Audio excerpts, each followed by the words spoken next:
All right, we are on the record for hearings and the matters listed in the North Dakota Industrial Commission hearing docket for July 30th, 2026. My name is Matthew Sagsveen, hearing examiner for these hearings. We are at the hearing room for the Department of Mineral Resources Oil and Gas Division, and it is 9 a.m. On the docket this morning, the following matters will be continued or dismissed. Case number 32938 is dismissed. Case number 32170 is dismissed. Or continued. 32776 is continued. 32777 is dismissed. 32728 is continued. Case number 33032 is continued.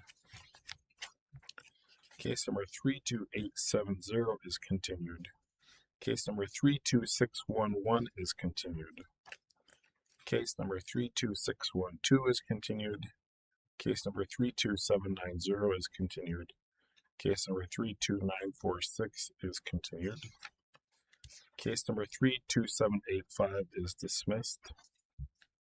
Case number 33042 is dismissed. Case number 32586 is dismissed. Case number 33043 is dismissed. Case number 33044 is dismissed. Case number 33045 is continued. Case number 33046 is continued. Case number 33048 is dismissed. Case number 33049 is continued. Case number 33050 is dismissed. Case number 32588 is continued. Case number 32948 is dismissed.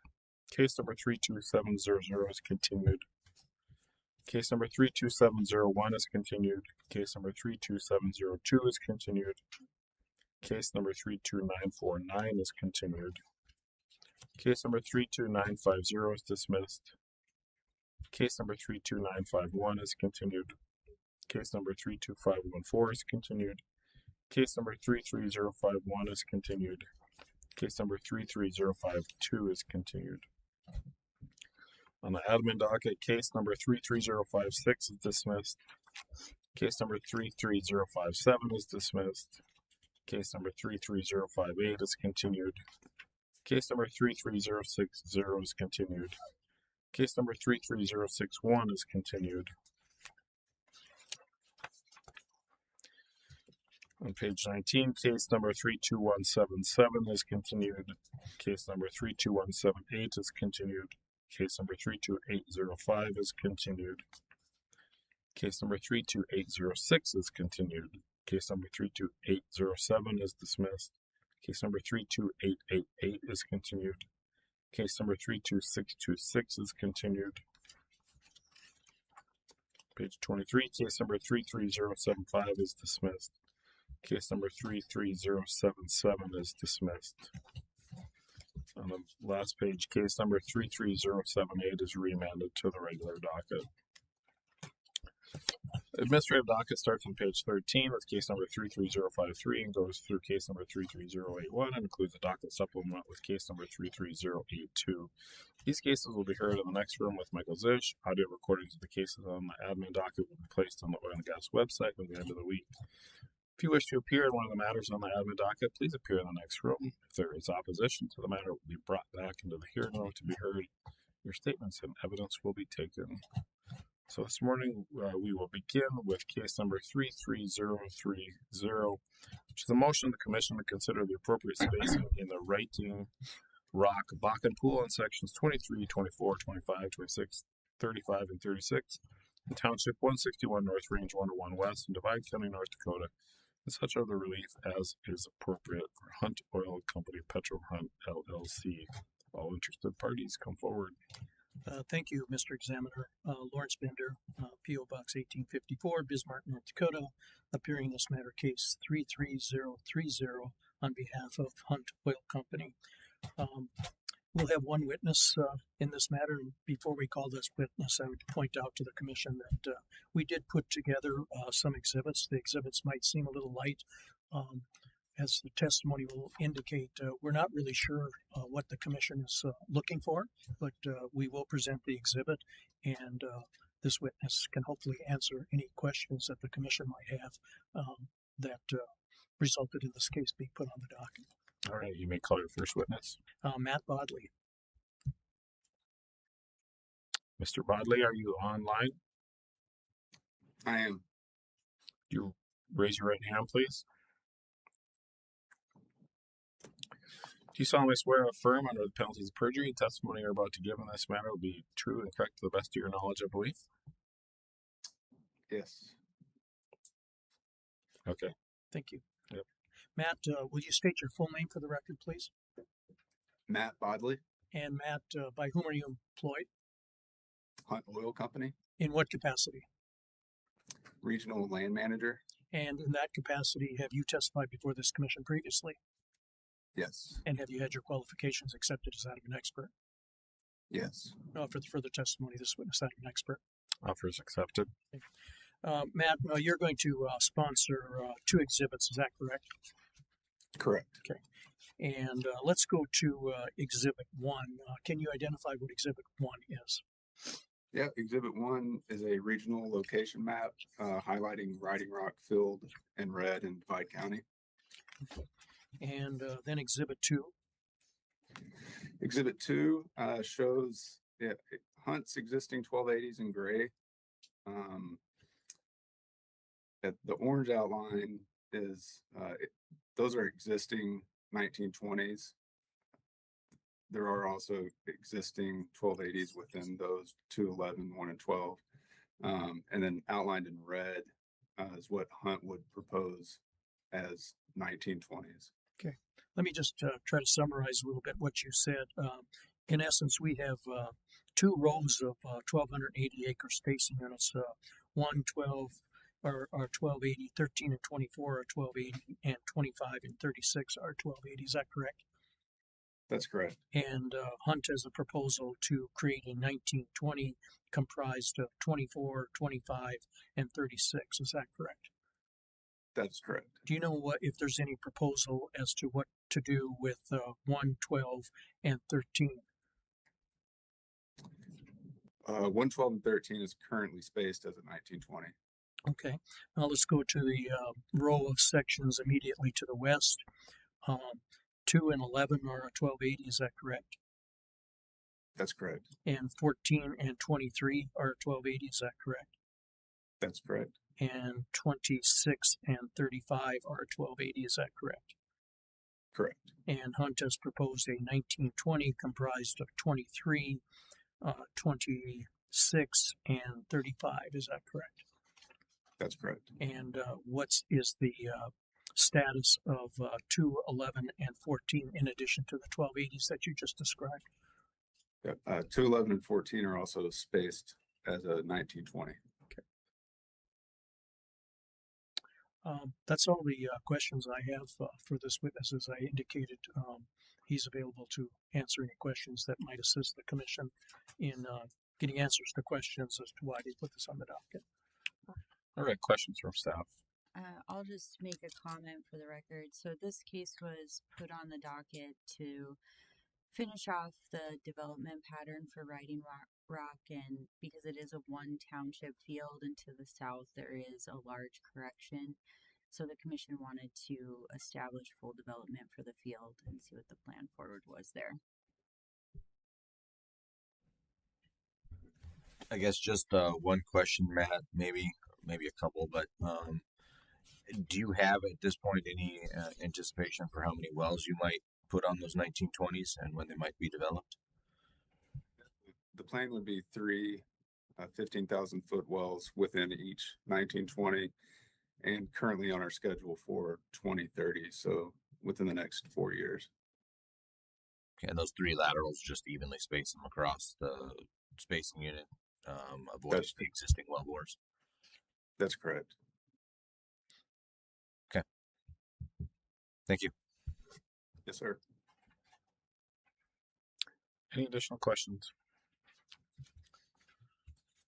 All right, thank you. Hearing no additional questions, that will conclude the hearing for case number 33030. Next case on the docket is case number 33031. In the matter of a hearing called on a motion of the commission to consider the establishment or altering of spacing units in the Juneau or upland Bakken pools in section 7, 18, 19, 30, and 31, Township 162 North, Range 96 West, in sections 6, 7, 18, 19, 30, and 31, in Township 161 North, Range 96 West, in Divide County, North Dakota, and such other relief as is appropriate. Continental Resources. Council? Thank you, Mr. Examiner. Lawrence Bender, P.O. Box 1854, Bismarck, North Dakota, appearing in this matter, case 33031 on behalf of Continental Resources, Inc.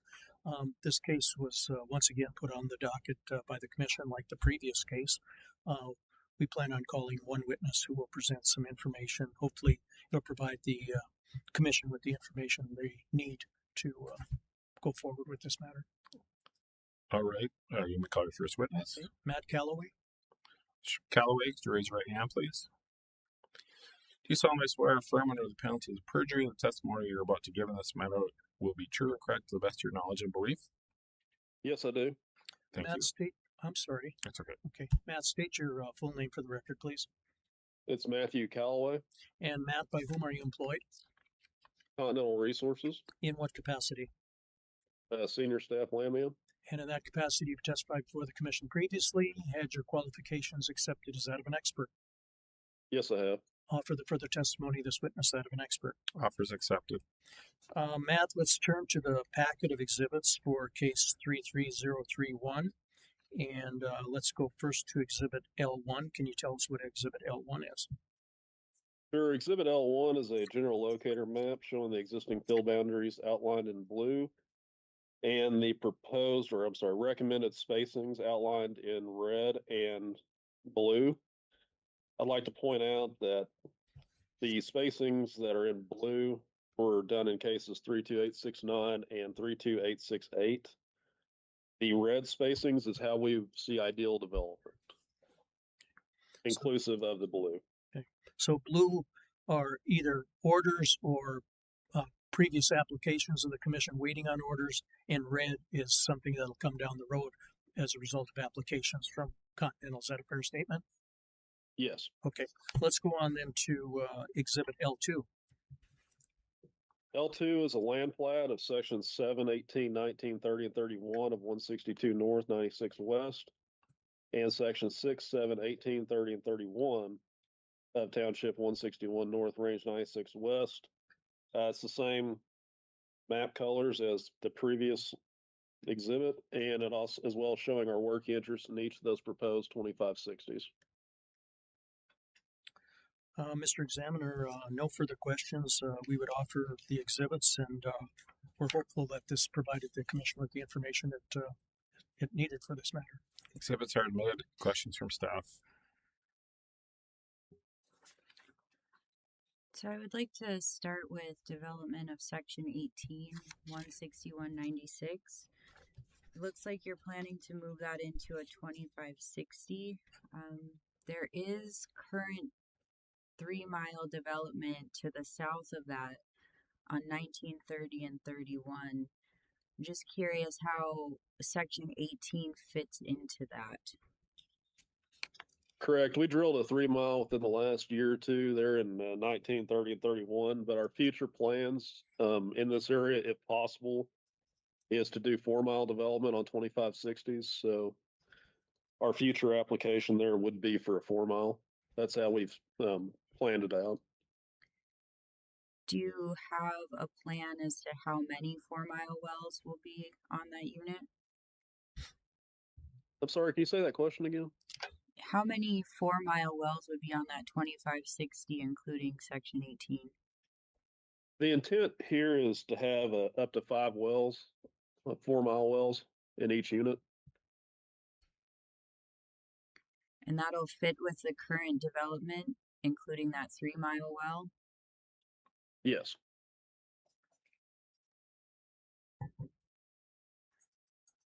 Okay, moving to the north,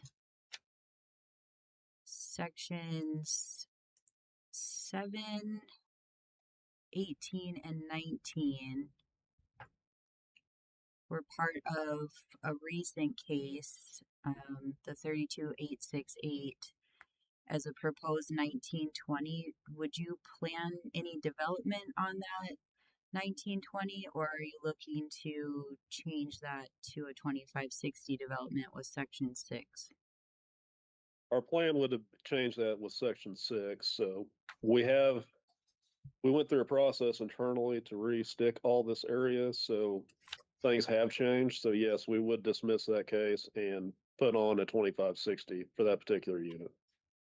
And again, looking at 5 4-mile wells. Yes, across the board, it'd be up to 5 4-mile wells. Thank you. Matt, kind of along those same line of questions, that there's a laydown that's been established, 1920 of 4, 5, and 6. Was it Continental that established that, or was it a different operator? I don't believe it was ours, but I'm not exactly sure. We would prefer to drill the stand-ups versus the laydowns if possible. And the percentages you have on your L1, those are your Continental's ownership percentages in the 2560s, correct? Yes, sir. Okay, thank you.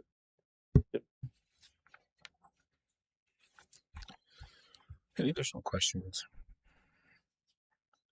All right, hearing no additional questions, that will conclude the hearing for case number 33031. Thank you.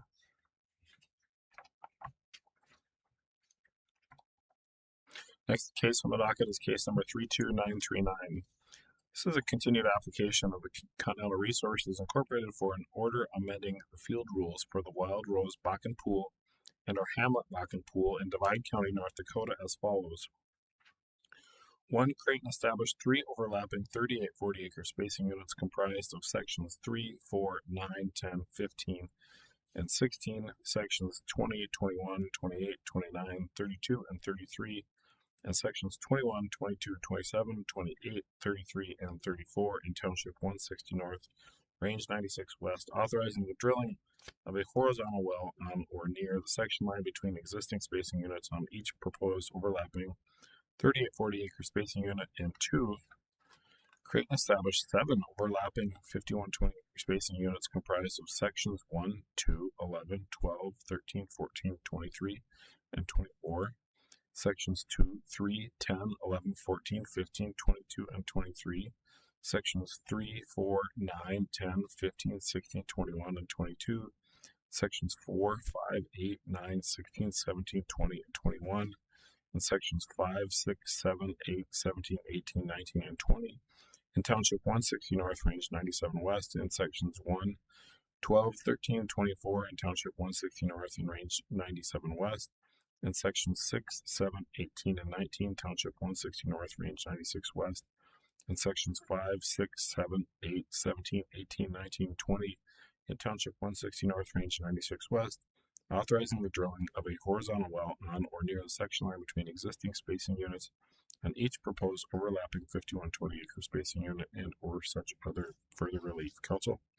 Thank you, Mr. Examiner. Lawrence Bender, P.O. Box 1854, Bismarck, appearing in this matter, case 32939 on behalf of Continental Resources, Inc. Our first witness will be Matt Calloway, who was sworn earlier today in case 33031. All right, you may call Mr. Calloway. Matt, let's go to the packet of exhibits for case 32939. Let's turn to exhibit L1. And there's a lot of exhibits here, Matt, so do the best you can in summarizing so we can get through them quickly. But first, L1, what is it and what's contained upon it?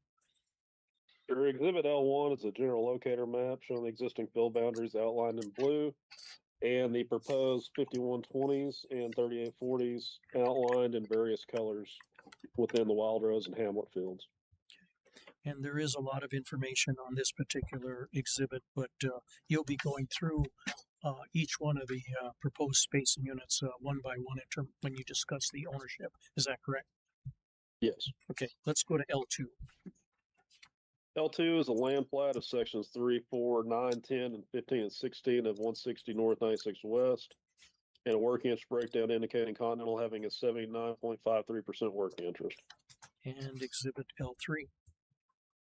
L3 is a land plat of sections 20, 21, 28, 29, 32, and 33 of 160 North, 96 West, and a working interest breakdown indicating Continental having a 70.52% working interest. And Exhibit L4. L4 is a land plat of sections 21, 22, 27, 28, 33, and 34 of 160 North, 96 West, and a working interest breakdown showing Continental having a 74.24% working interest. L5. L5 is a land plats of sections 1, 2, 11, 12, 13, 14, 23, and 24 of 160 North, 97 West, and a working interest breakdown indicating Continental having a 68.3% working interest. L6. L6 is a land plat of sections 2, 3, 10, 11, 14, 15, 22, and 23 of 160 North, 97 West, and a working interest breakdown indicating Continental having a 72.25% working interest. L7. L7 is a land plat of sections 3, 4, 9, 10, 15, 16, 21, 22 of 160 North, 97 West, and a working interest breakdown of indicating Continental having an 80.88% working interest. And L8. L8 is a land plat of sections 4, 5, 8, 9, 16, 17, 20, and 21 of 160 North, 97 West, and a working interest breakdown indicating Continental having 86.31% working interest. L9.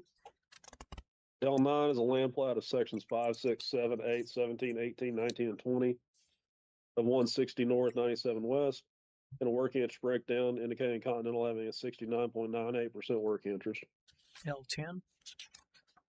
L10 is a land plat of sections 1, 12, 13, and 24 of 160 North, 97 West, and sections 6, 7, 18, and 19 of 160 North, 96 West, and a working interest breakdown indicating Continental having a 75.55% working interest. And then finally, Exhibit L11. L11 is a land plat of sections 5, 6, 7, 8, 17, 18, 19, and 20 of 160 North, 96 West, and a working interest breakdown indicating Continental having 88.16% working interest. No further questions of the land witness. Any questions from staff? Matt, why no offsetting 3840 consisting of 4, 5, 8, 9, 16, and 17 of 160, 96?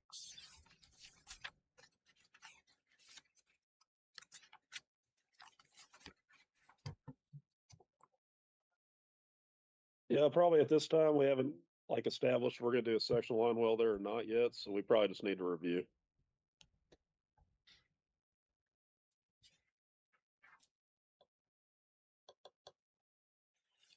Thank you.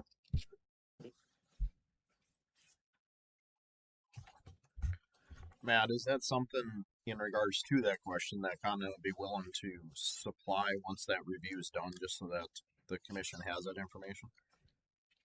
You bet. Okay, thank you. I think I need ask a clarifying question. Are you saying that no decision will be made in this case until you have that clarifying information?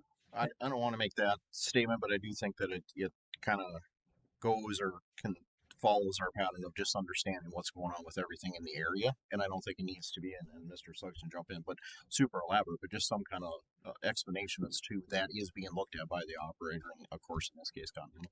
Okay, and if the order has already been entered in this case, do we submit it so it goes into the case file, or do we submit it to a specific member of the staff? I'm just trying to determine procedurally where that information will go. Ideally, that kind of request would be submitted before an order is written. So for us to evaluate while we're evaluating this case. Okay, that makes sense. Is that going to present a problem for you, Matt? No. Okay. No, that works for us. Okay. Thank you. Thank you. Apologize having to ask the staff questions, but I want to get you what you need. So how long do you? The usual Week. next week, Thursday August at 6th. 5. Okay. If we need more time, we'll just request it. Sure. All right, and call your next witness. Okay, our next witness is David Nance, who is on the video.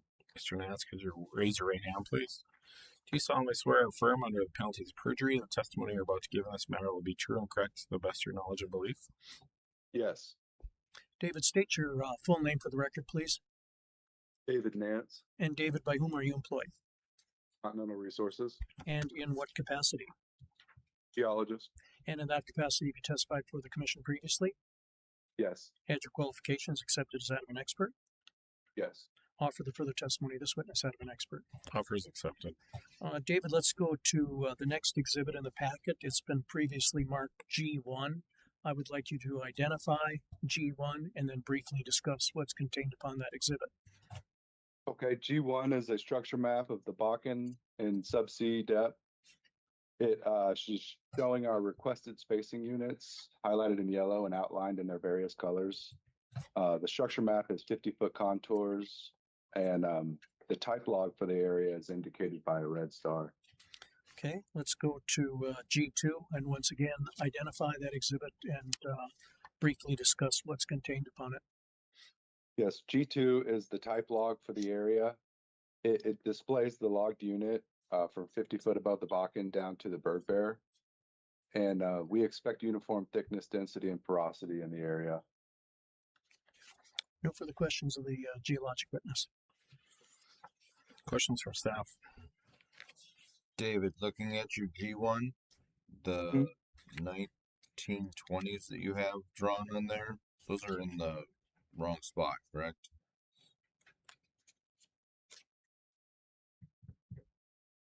Uh, 1920s. They might be. Sorry, hold on. Let me look at the numbers here.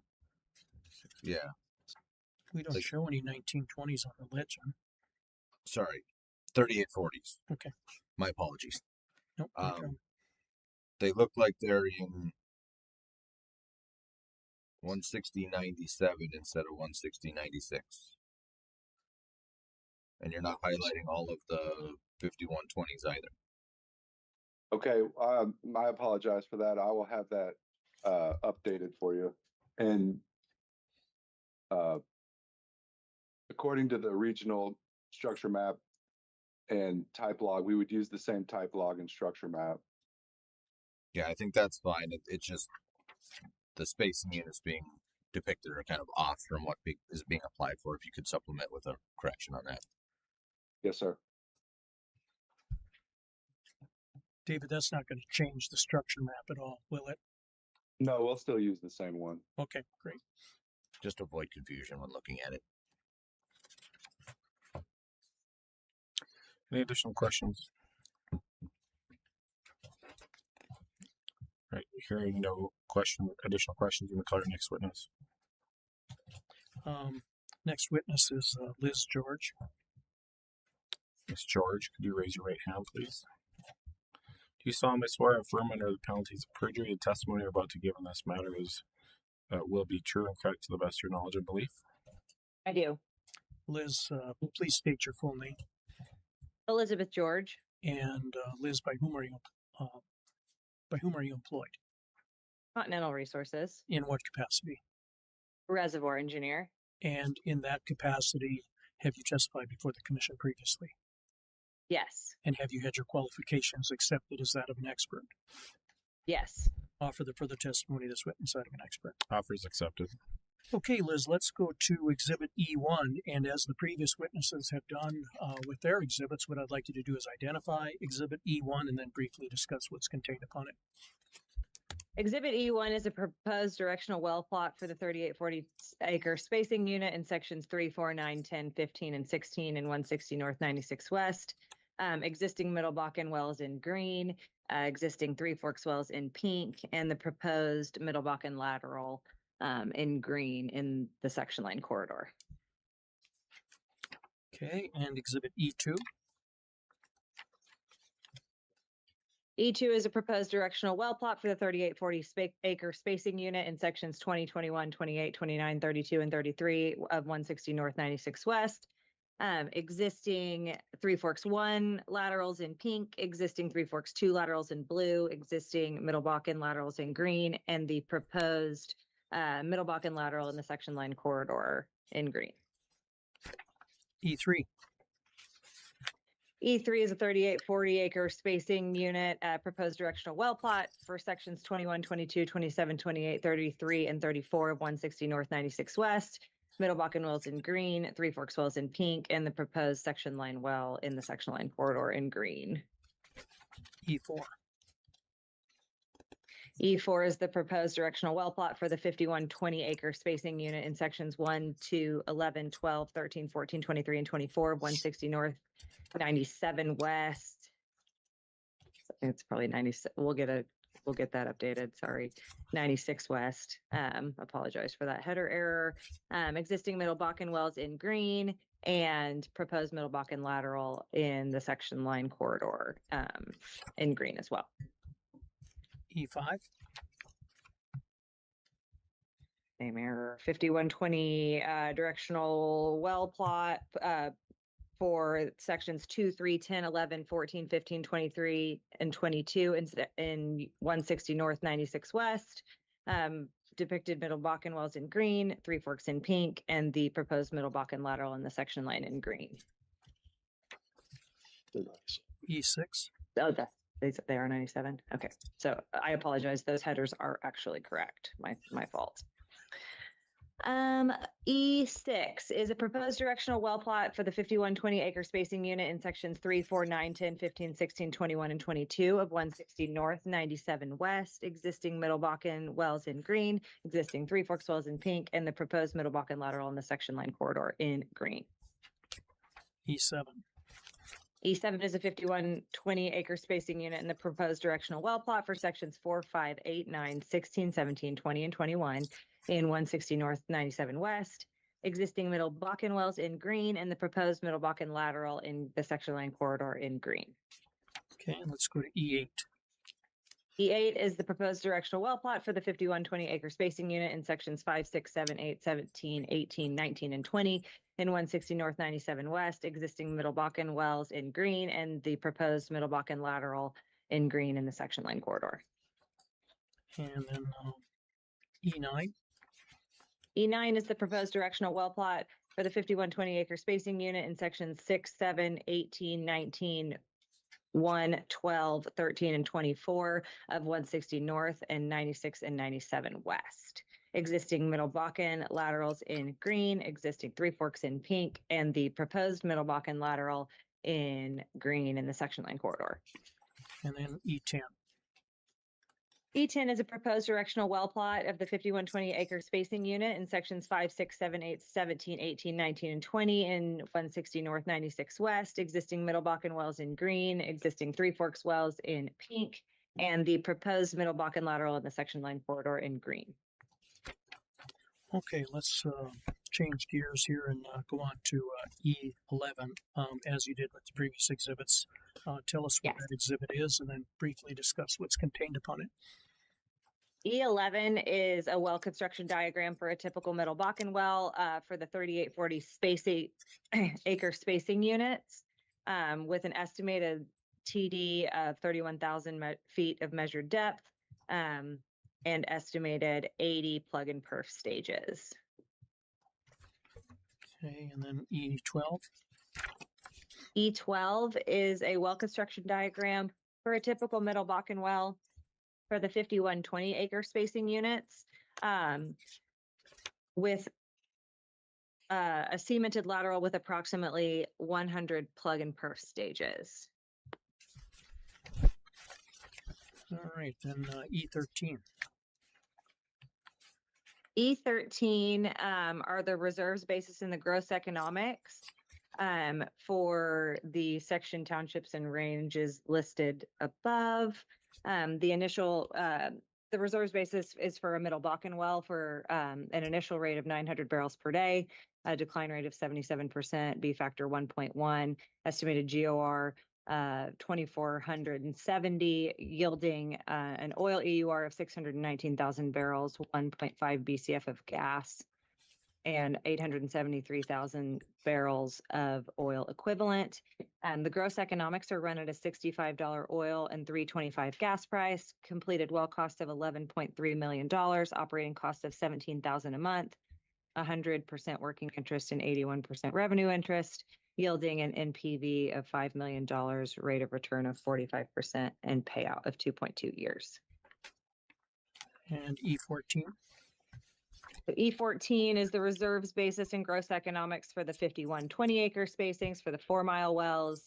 These are for Middle Bakken wells with an initial rate of 1,000 barrels of oil per day, decline rate of 74%, exponent, B exponent of 1.1, GOR of 2,087 standard cubic feet per barrel, yielding an EUR of 806,000 barrels of oil, 1.6 BCF of gas, and 1,086,000 barrels of oil equivalent.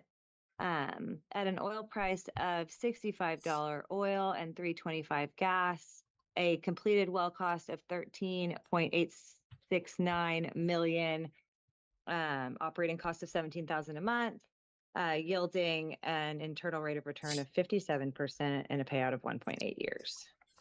And Exhibit GM1, is that a gas capture affidavit that the commission typically requires in these sorts of matters? Yes. And in your opinion, will the requested relief prevent waste, protect relative rights, and prevent the drilling of unnecessary wells? Yes, it will. No further questions. Offer the exhibits. Exhibits are admitted. Any questions from staff? Okay, I would like, just overall, do you have planned pad locations for these wells? So planned pad locations, right now, we're still being evaluated. We did position them within the directional well plots where, like the direction on the south end or the north end of the unit. I feel like we have a pretty good idea there, but the exact pad locations have not been pinpointed currently. But directionally, we understand where they'll be on those proposed directional well plots, subject to change with agreements with landowners, et cetera. So as of right now, just going through each of the diagrams, you plan to drill all of these wells from south to north? That is the current plan. Okay. Looking at E1, I just want to note that it looks like you're missing some well sticks on this diagram. There are well laterals within 16 and 15, and a well on the 19, 20 of 4, 9, and 16. Okay. And then moving to E. Want a supplemental exhibit? Sure, if you could correct that, that would be great. Moving to E2, we have a similar issue in section 20. There are 2 laterals within that section. So if you could also supplement the record with a corrected E2. Absolutely. Thank you. Liz, in each of the spacing units, you have the planned wellbore. Looks like it's offset to the east of the section line. Is the plan to basically locate on the section line, or are they all going to be offset as depicted? The plan is to get it as close to the section line as possible, just for visual purposes, and so you can see the wellbore. It's offset the section line a bit. Okay, and then just one note on E11. You indicated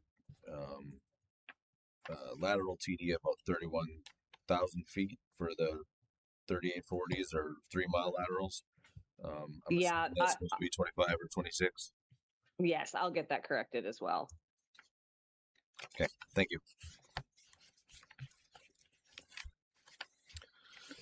Any additional questions? All right, it's August 6th. Okay for all supplements? Yes.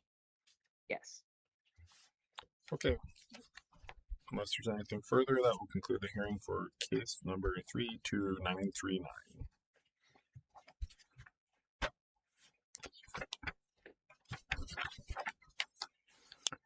Next case on the docket is case number 32940. This is a continued application of Continental Resources Incorporated for an order amending the field rules for the Hanson Bakken Pool in Williams County, North Dakota, so as to create and establish an overlapping 2560 acre spacing unit comprised of sections 17, 20, 29, and 32 in Township 159 North, Range 96 West, authorizing the drilling of a total not to exceed 5 horizontal wells in said proposed overlapping 2560 acre spacing unit and or such further relief. Council. Lawrence Bender, Bismarck, North Dakota, appearing in case 32940 on behalf of Continental Resources, Inc. We'll have the same three witnesses in this case as we had in the previous case. All right, witnesses remain sworn. You may call your first witness. Matt, Exhibit L1. Sure. Exhibit L1 is a general locator map showing the existing field boundary of the Hanson field outlined in blue and the proposed 2,560 acre spacing outlined in red. And L2. L2 is a land plat of sections 17 and 20 of 159 North, 96 West, and a working interest breakdown indicating Continental having an 89.16% working interest. L3. L3 is a land plat of sections 29 and 32 of 159 North, 96 West, and a working interest breakdown showing Continental having a 93.83% working interest. And L4. L4 is a land plat of the 2560 being 17, 20, 29, 32 of 159 North, 96 West, and a working interest breakdown showing Continental having a 91.5% working interest. No further questions of the land witness. I'm sorry, did you say you had no further questions? Yeah, I no further questions of Okay. the land witness. Sorry, I had to get No, clean not mix. from. Any questions from staff? Hearing no questions, going to call our next witness. David, G1. E1 is a structure map of the top of the Bakken and subsea TBD with 50-foot contour intervals. The requested spacing units highlighted in yellow and outlined in red, and the type log for the area is indicated by a red star. G2. E2 is the type log for the area. It displays the pool down 50 feet below the lower Bakken, and we expect uniform thickness, density, and porosity in the area. No further questions. Any questions from staff? Hearing no questions, going to call our next witness. Liz, E1. E1 is a proposed directional well plot of the 2560 acre spacing in section 17, 20, 29, and 32 of 159 North, 96 West. Existing Middle Bakken wells in green, existing Three Forks wells in pink, and the proposed Middle Bakken laterals in green. And E2. E2 is a well construction diagram of a typical Middle Bakken well, showing a estimated lateral TD of 31,000 feet measured depth and a cemented lateral with approximately 100 plug and perf stages. E3. E3 is the reserves basis and gross economics for this well, this Middle Bakken well, with an initial rate of 1,000 barrels of oil per day, decline rate of 74%, GOR of 2,087 standard cubic feet per barrel, yielding an oil EUR of 806,000 barrels and 1,086,000 BOE equivalent. The economics are run at a $65 oil price and $3.25 gas price. Completed well cost of $13.869 million. Operating cost of $17,000 a month, yielding an internal rate of return of 57% and a payout of 1.8 years. And Exhibit GM1, is that a gas capture affidavit that the Commission typically requires in these sorts of matters? Yes. In your opinion, will the requested relief prevent waste, protect relative rights, and prevent the drilling of unnecessary wells? Yes, it will. No further questions. Offer the exhibits. Exhibits are admitted. Questions from staff? Looking at E1, where's your planned pad location?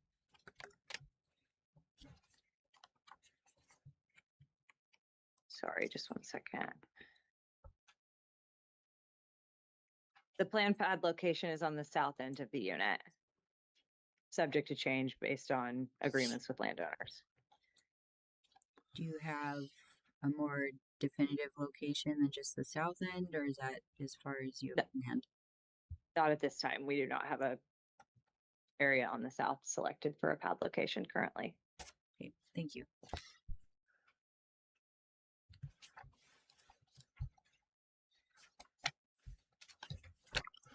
All right, hearing no additional questions, That will conclude the hearing for case number 32940.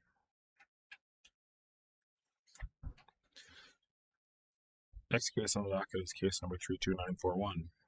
This is a continued application of Continental Resources Incorporated for an order amending the field rules for the South Meadowbakken Pool in Williams County, North Dakota, so as to create and establish an overlapping 2560-acre spacing unit comprised of sections 5, 8, 17, and 20, Township 158 North, Range 96 West, authorizing the drilling of a total not to exceed 5 horizontal wells on said proposed overlapping 2560-acre spacing unit, and or such further relief. Council.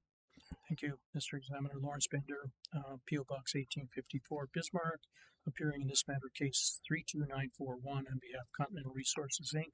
We'll have the same three witnesses in this case as we had in the previous case. All right. Witnesses remain under oath and declare first witness. Matt, Exhibit L1. Sure. Exhibit L1 is a general locator map showing the existing field boundaries outlined in blue and the proposed 2,560-acre spacing unit outlined in red. L2.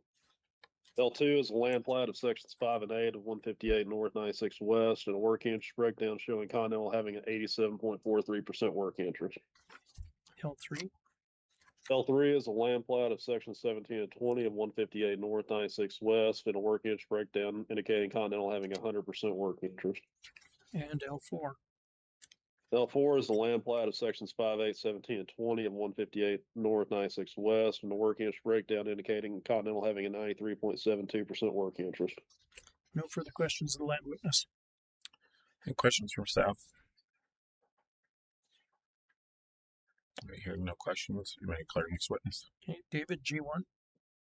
G1 is a structure map of the top of the Bakken in subsea TVD with 50-foot contour intervals. The proposed spacing units highlighted in yellow and outlined in red, and the type log for the area is indicated by the red star. G2. G2 is that type log for the area. It shows the pool down 50 feet below the base of the lower Bakken, and we expect uniform thickness, density, and porosity in the area. No further questions. Questions from staff? Hearing no questions, let me call your last witness.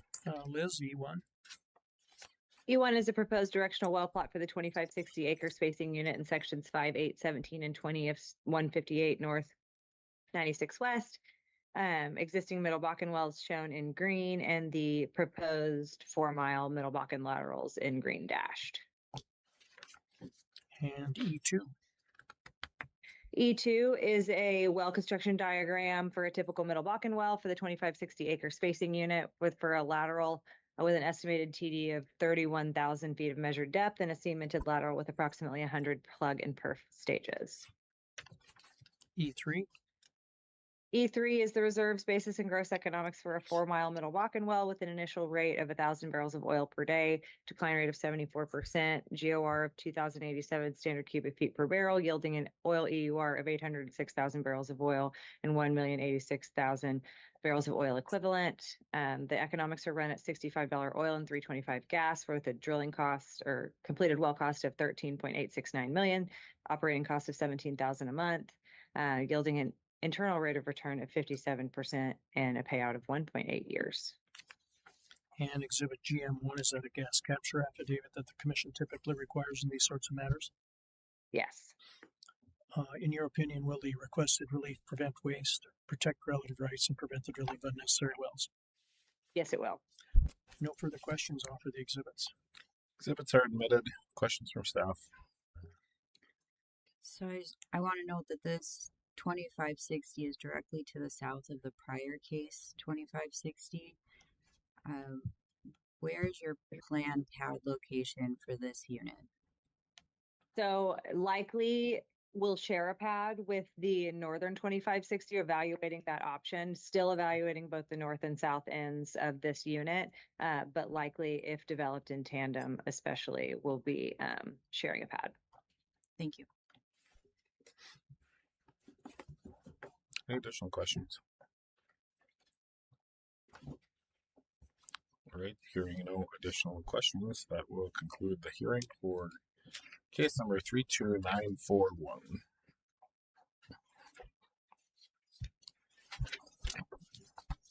Thank you.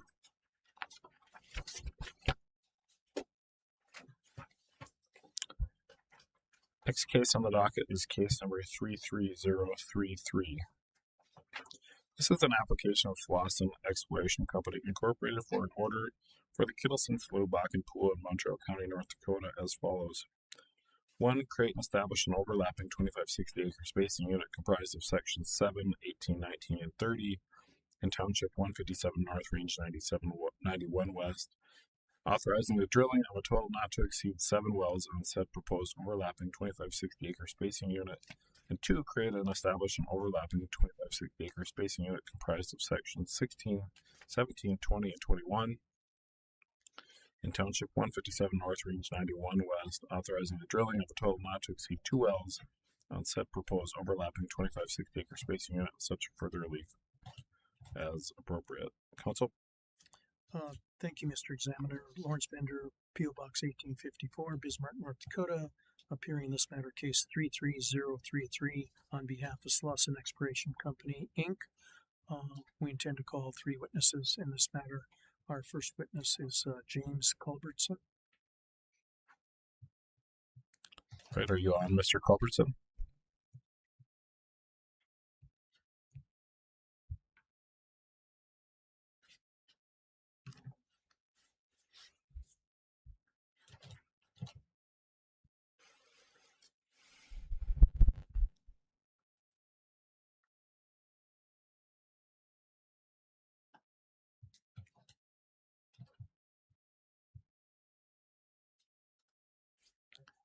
Yes, sir. Me? Is that Mr. Culbertson? Yes, sir. Can you hear me? I can. Can you raise your right hand, please?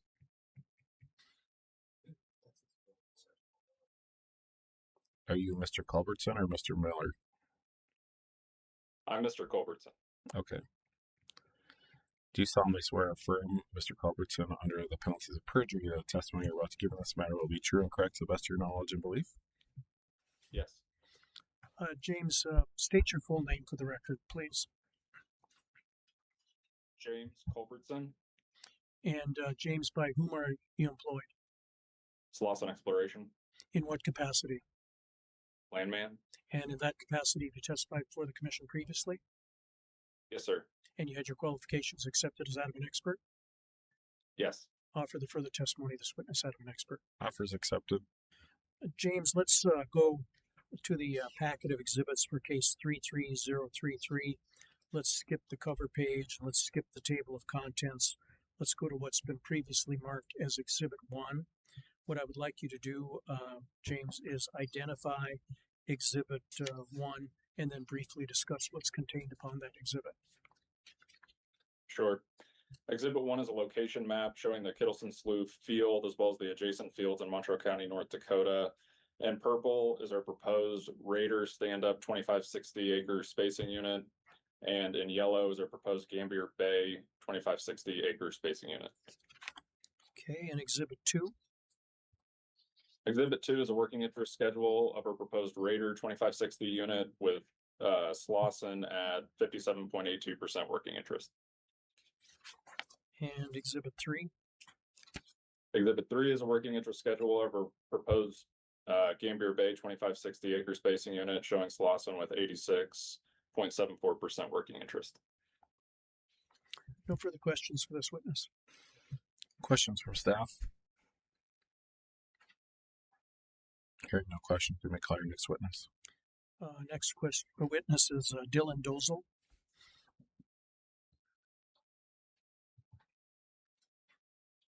Mr. Dozel, Yes. Yes. could you raise your right hand, please? Do you solemnly swear or affirm under the penalties of perjury the testimony you're about to give in this matter will be true and correct to the best of your knowledge and belief? Yes. Dylan, state your full name for the record, please. Dylan Dozel, And Dylan, by whom are you employed? Slauson Exploration Company, In what capacity? the geologist. And in that capacity, have you testified before the commission previously? Yes, I have. Had your qualifications accepted as that of an expert? Yes. Offer the further testimony of this witness out of an expert. Offers accepted. Okay, Dylan, let's go to the next exhibit in the packet, Exhibit 4. As James has done, what I'd like you to do is first identify the exhibit and then briefly discuss what's contained upon it. Yep, Exhibit 4 is a structure map contoured on the top of the Bakken Formation. Contour interval is 10 feet. Dip is relatively steep here at about a degree, little over a degree to the southwest. Also on this is the location of our type log that'll be on Exhibit 5, and it's shown with a red star. Okay, Exhibit 5. Exhibit 5 is the type log for our proposed 2560s. The two reservoirs in this case are the Middle Bakken and the First Bench Three Forks. They're both about 30 feet thick. However, the First Bench of the Three Forks calculates to a higher water saturation than the Middle Bakken. No further questions of the geologic witness. Questions from staff? Hearing no questions, you may call your next witness. Next witness is William Miller. Yes. Mr. Miller? Yes, On I'm here. camera? Or are you sitting? The camera's focused on James. Let me see if I can get it to highlight me here. There you go.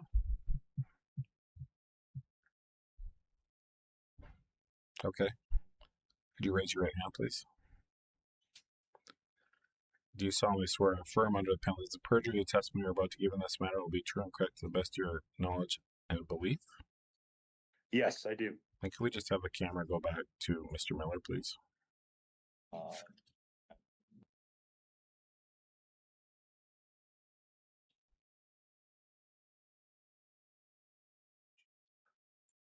Apologies, trying to work with that here. There we go. And just announce yourself on. But James was a ventriloquist. Yeah. So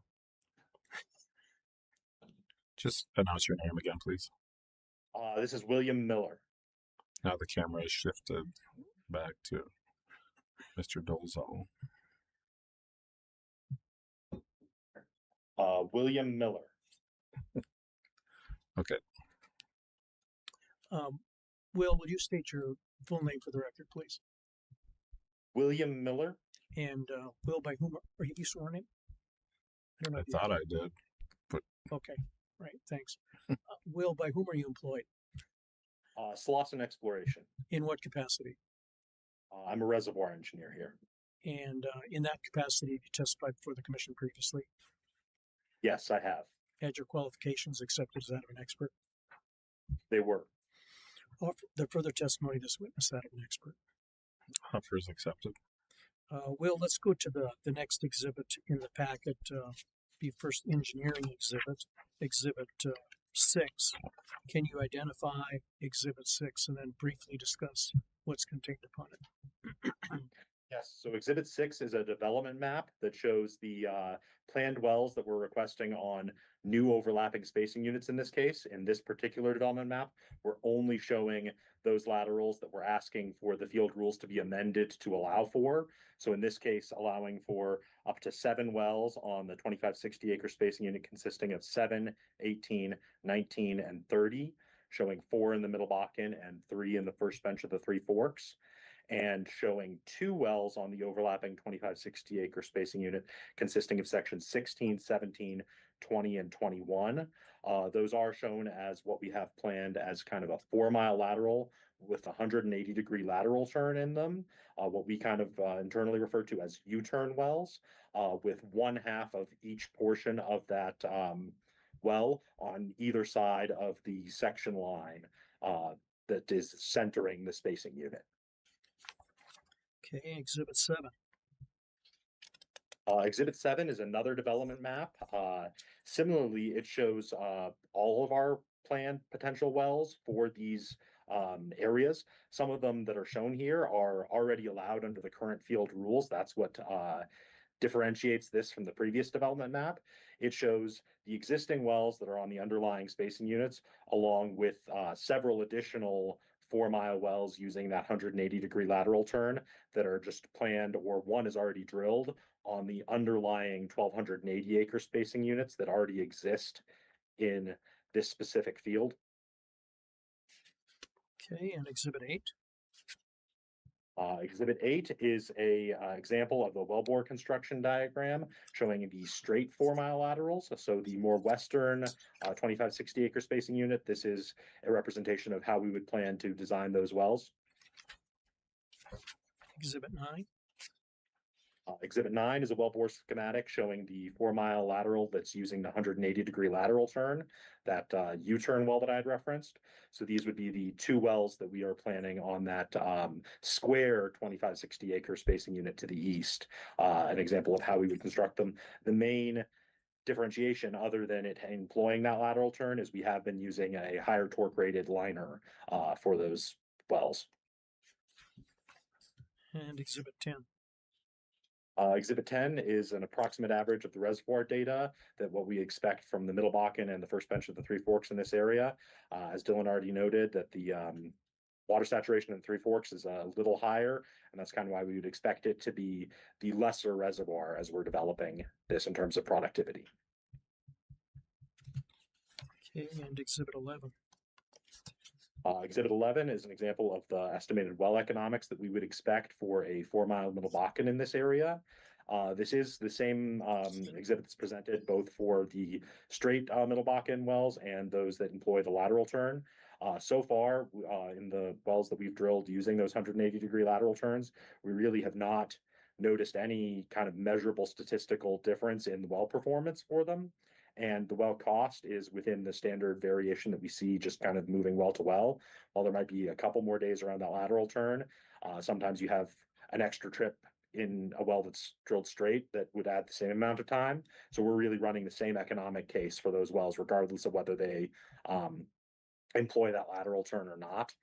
This is run at $67 being the kind of net back at the wellhead. So that's representative of a WTI price in the mid 70s. This shows for Middle Bakken with a $12.2 million well cost, $3.7 million in taxes to the state of North Dakota, a 35-month payout, and a 1.34 to 1 PV10 return on investment. Okay, and Exhibit 12. Exhibit 12 is a similar well economics exhibit for a 4-mile lateral and developed in Three Forks, what we'd expect in this area. It's run at the same price case. It shows, as we mentioned, due to the higher water saturation in the reservoir, pretty notably lower performance in terms of you're looking at kind of almost a 5-year payout, 55 months, and 1.09 to 1 PV return on investment discounted at 10%. Our current plan is we actually have a rig that just released from this area, and we only drilled a Middle Bakken U-turn well. Just in the current price environment, there's enough volatility that we're currently developing the Middle Bakken, but we do want to ask for the allowed well density for Three Forks to allow us to come back and do that. Or if at the time we come and drill these, we are more certain of the price environment that we would want to capitalize on Three Forks development at the same time. And Exhibit 13 is that a gas capture affidavit that the commission typically requires in these sorts of matters? That is what it is. Okay, and in your opinion, will the requested relief prevent waste, protect relative rights, and prevent the drilling of unnecessary wells? It will. No further questions. Offer the exhibits. Exhibits are admitted. Any questions from staff?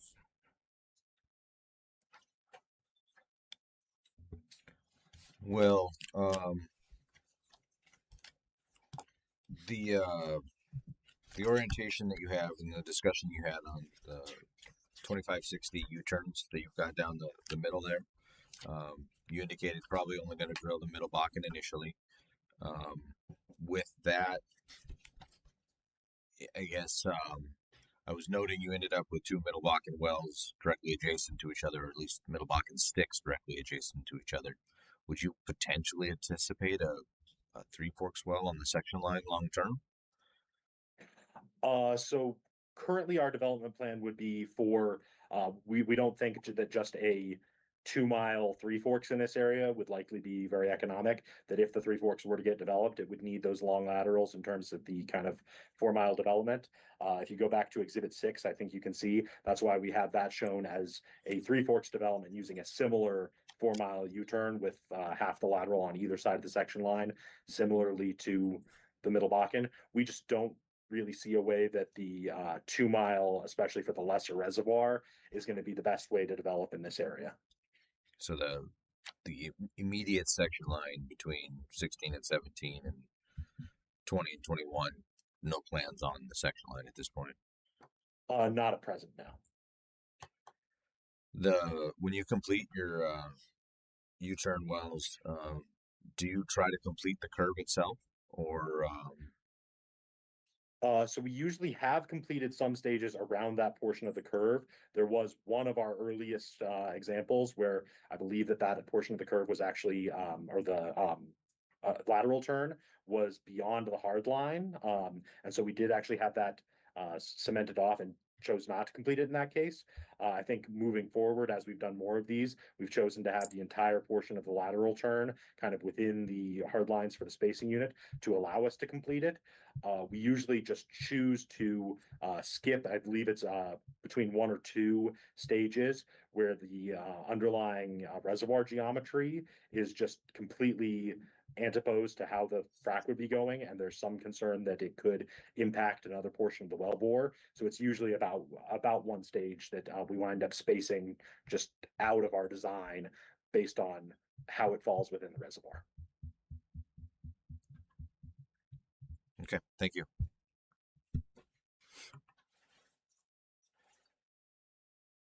Any additional questions? For that Middle Bakken U-turn well, do you plan to space it each lateral evenly on either side of the section line?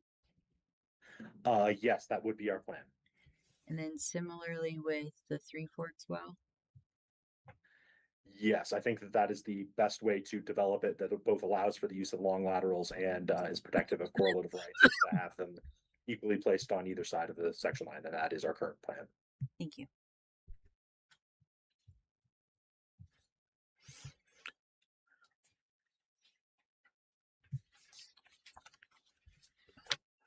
All right, hearing no additional questions, that will conclude the hearing for case number 33033. Thank you all. Thank you. Next case on the docket is case number 33034.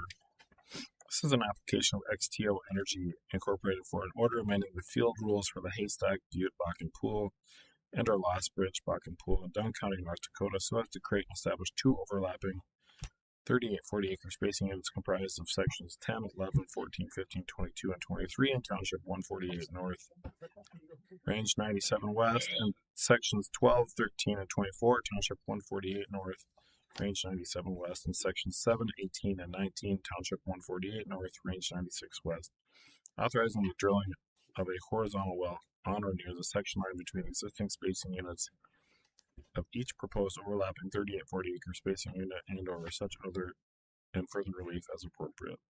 Council. Thank you, Mr. Examiner. Lawrence Bender, P.O. Box 1854, Bismarck, North Dakota, appearing in case number 33034 on behalf of XTO Energy, Inc. We'll be calling 3 witnesses in this matter. All right, you may call your first witness. Pardon me? You may call your first witness. Thank you. First witness is Kathleen May. Miss May, could you raise your right hand, please? Do you solemnly swear or affirm under penalties of perjury testimony you're about to give in this matter will be true and correct to the best of your knowledge and belief? Yes. Kathleen, please state your full name, please. Kathleen May, And Kathleen, by whom are you employed? XTO Energy, In what capacity? landman for Bakken. And in that capacity, have you testified before the commission previously? Yes, I have. Had your qualifications accepted as that of an expert? Yes. Offer the further testimony as that of an expert. Offer is accepted. Kathleen, let's turn to the packet of exhibits for case 33034. Let's skip the cover page and turn to exhibit Exhibit 1. And tell me what Exhibit 1 is and what's contained upon it. Okay, exhibit 1 shows the Lost Bridge field where we are requesting the respacing. Okay, and exhibit, looks like go to exhibit 3 in my packet. Is that how your packet is set up? Yes, that's correct. So exhibit 3 shows the breakdown of both of the requested 3840 lease line wells that pulls in multiple different units. It will showcase that our first requested lease line in sections 12, 13, and 24 of 148.97 and 7, 18, and 19 of 148.96, that XTO owns 99.8% interest in that lease line well. And it also showcases that sections 10, 11, 14, 15, 22, and 23 of 148.97, that XTO owns 85.22% working interest in that lease line. That's all the questions I have for the land witness. Any questions from staff? Hearing no questions, I may call your next witness. Okay, next witness is Catherine Henry. Ms. Henry, could you raise your right hand, please? Do you solemnly swear or affirm under the penalties of perjury that the testimony you're about to give in this matter will be true and correct to the best of your knowledge and belief? Yes. Catherine, state your full name for the record, please. Catherine Henry. And Catherine, by whom are you employed? XTO Energy. In what capacity? Geoscientist. And in that capacity, have you testified before the commission previously? I have, but at a previous company. Okay. But you had your qualifications accepted as that of an expert? Yes. In the area of petroleum geology? Yes. Okay. Offer the further testimony of this witness that of an expert. Offer is accepted. Catherine, let's turn to the next exhibit in the packet. It's been marked as Exhibit 4. Can you identify Exhibit 4 and then briefly discuss what's contained upon it? Yes. Exhibit 4 is a structure map of the Upper Bakken Shale, the contour interval of 20 feet. The proposed spacing unit is noted in pink. Bakken producers are noted with the blue, and Three Forks producers are green. And then there's also a cross section A to A prime to the west of the spacing to the west of the spacing unit, and it's a north to south cross section. Okay, let's go to Exhibit 5. As you did with Exhibit 4, identify and briefly highlight what's contained upon it. Yes, this is the reference cross section from the map on the previous exhibit.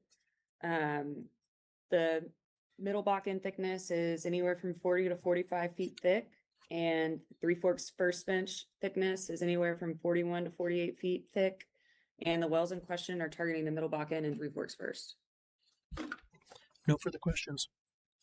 Questions from staff? All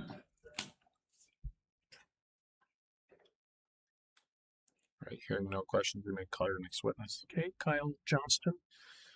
Mr. Johnston, could you raise your right hand, please?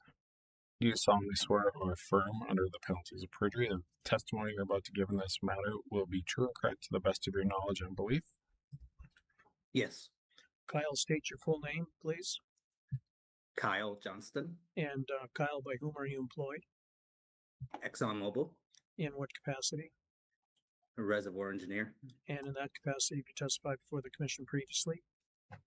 Yes. Had your qualifications accepted as that of an expert? Yes. Offer the further testimony of this witness that of an expert. Offer is accepted. Okay. Kyle, let's take Exhibit 7 first. I'm going to direct your attention to that exhibit. Would you identify the exhibit and then briefly discuss what's contained upon it?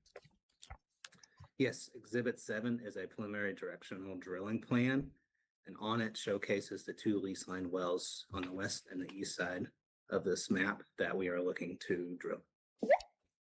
Okay, and then let's go to Exhibit 6. Once again, identify and briefly discuss what's contained upon it. Exhibit 6 is a wellbore construction diagram for the 3-mile proposed lateral, showcasing the different surface casing designs and 44 frac stages. Okay, and then Exhibit 8. Exhibit 8 is the economics for the wells in particular.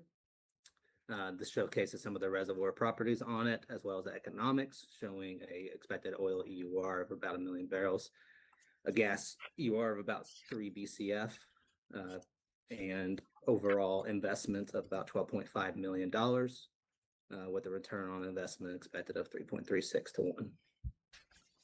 And Exhibit 9. Exhibit 9 is the preliminary development plan, and spelled out a little bit. The first one is for the western side on the sections 11, 14, and 23 of 148 North 97 West, showcasing we're going to be about 120 feet from that section line, with no lease lines planned to the west of that. And then the other well is again 120 foot from the east line of sections 12, 13, and 24 of 148 North 97 West. With no lease lines planned on the east. So existing wells on the east actually 600 feet from the lease line currently. And then it shows their ultimate resource recovery expected from these wells. And then I don't know that it has an exhibit number on it. Let's make it Exhibit 10. Is Exhibit 10 a gas capture affidavit that is typically required in these sorts of matters? Yes. In your opinion, will the requested relief prevent waste, protect relative rights, and prevent the drilling of unnecessary wells? Yes. Mr. Examiner, I have no further questions. I would offer each of the exhibits for the record and point out that there was no Exhibit 2. Exhibits are admitted. Any questions from staff? Kyle, we probably asked this when the original 1920s were established, but can you remind me why you're not looking at drilling 4-mile laterals and including the sections to the north? Yeah, for this area, we've deemed 4-mile laterals to be both less economic due to some degradation, as well as a challenge due to drilling the 3 forks in the 4-mile. As a 4-mile, to date, there's been no 4 miles that I'm aware of that have been drilled in the 3 forks due to increased complexities. And did you have a plan for how you plan to develop up in 1 and 2? Yes, we do. That was actually just approved as a density increase. And so we have some laydown east-west wells there, 6 additional wells, no lease lines planned. Okay, thank you. Any additional questions?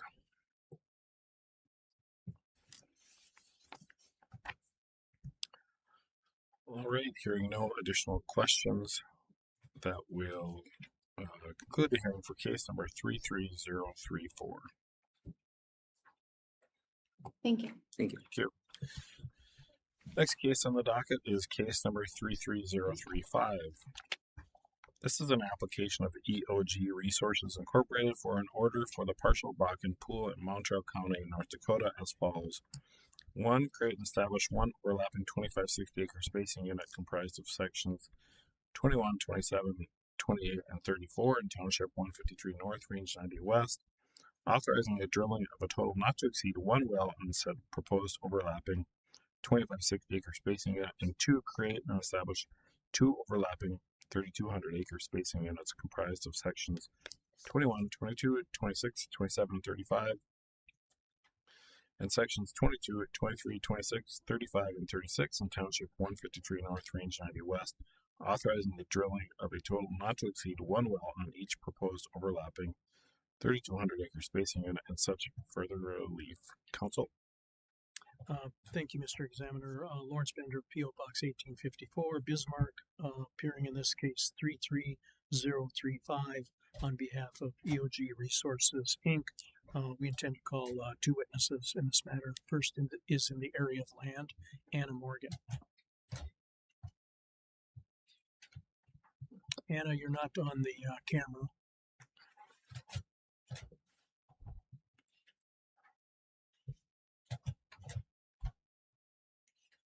Are you there, Anna? There you are. Good morning.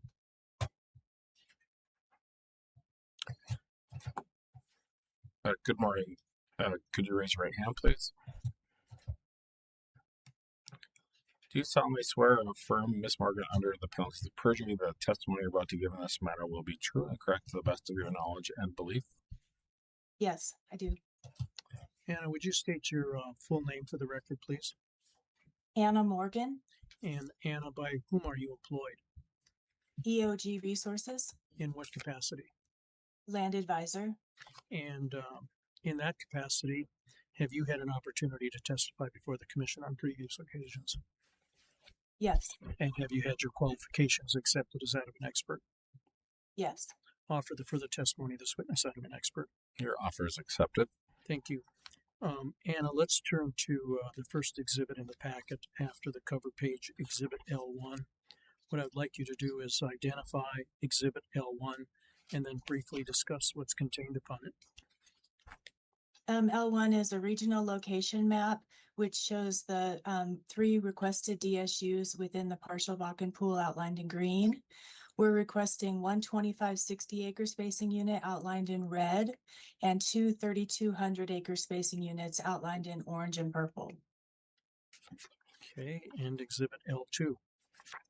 L2 is a land plat, which shows all of the base producing underlying spacing units are on 640s underneath our requested units. So there will be no allocation required outside of our requested DSUs. Okay, and L3. L3 again shows our 3 requested DSUs. Within the 2560 outlined in red, EOG's working interest is 65.5%. Within the orange 3200 acre spacing unit, EOG's working interest is 65.4. And within the 3200 acre spacing unit outlined in purple, EOG's working interest is 66.6%. Okay, and then L4. Tell us what L4 is. L4 shows all of the underlying spacing units underneath our requested units. The 640s that I discussed earlier are outlined in light blue. There are 1280s outlined in red, 1920s outlined in navy blue, and there's one 2560 on the west side outlined in green. Did you say green? Yes. Okay. On mine it's green. And Exhibit L5 shows that 2560 we believe can be vacated upon approval of this requested case. I don't have an Exhibit L5. Okay, we can provide that to you. Okay, and what does it depict? It depicts that there's a 2,560 acre spacing unit in the partial Bakken pool under Zone LX that covers Township 153 North, 90 West, sections 19, 20, 28, and 29. And upon approval of case 33035, we believe that spacing unit can be vacated. Okay. No further questions of the land witness. Questions from staff?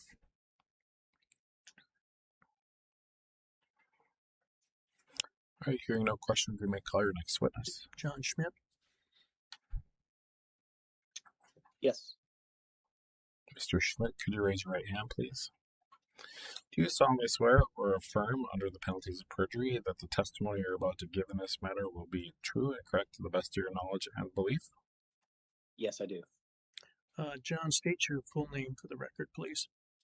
John Michael Schmidt, And John, by whom are you employed? EOG Resources, as a senior geological engineer. And in that capacity, have you testified before the commission previously? Yes, I have. You've had your qualifications accepted as that of an expert? Yes, I have. Offer the further testimony of this witness that of an expert. Your offer is accepted. John, let's turn to the next exhibit in the packet, G1.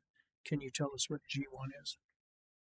G1 shows a Bakken structure map with the 3 units requested depicted in green, blue, and orange. The Wayzata 124-3334 PH is shown in red. That's the type log that we'll see in the next exhibit.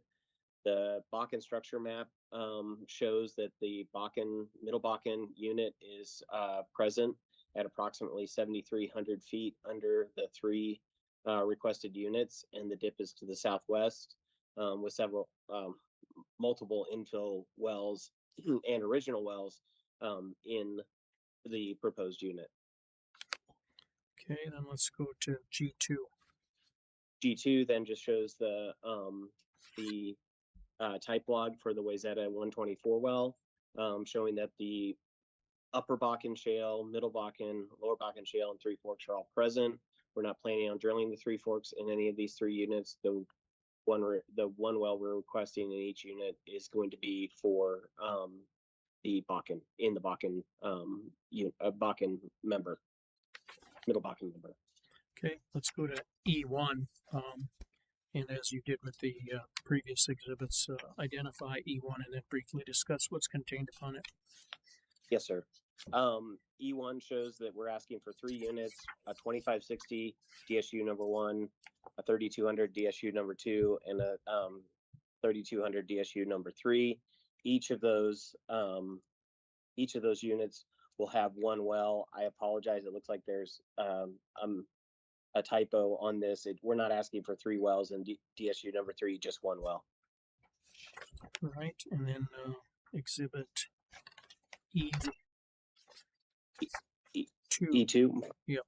E2 shows the well that we're planning to drill in that 2560. Our surface location will be from the northwest corner of section 22. We'll nudge out and we'll get into the Middle Bakken in section 21 and drill down to more than halfway through the south half of section 34. Okay. The reason I hesitated, I saw that you had the cross section that says in exhibit E5. So let's go to the next exhibit, E3. E3 then shows depicted in blue dash the well that we are proposing to drill, the well path that we are proposing to drill, again from the same surface location. All 3 wells will be from the same surface location. The unit, the 3,200 acre spacing units outlined in blue. And again, we're just doing infill wells, diagonal infill wells in this part of the main field, the Wayzata Township. Okay, and E4. E4 then depicts in orange the outline of the unit, and brownish color the proposed dashed well path. Again, we'll have lateral producing in section 22, and then we'll go all the way down to section 36, and we'll again, we're drilling diagonally and kind of snaking around a couple of wells. These will be fairly long wells, almost 4 miles long, and but we've had some success, recent success with 4-mile wells, getting them all the way to TD, and we think this is a viable option at this point. Okay, and E5.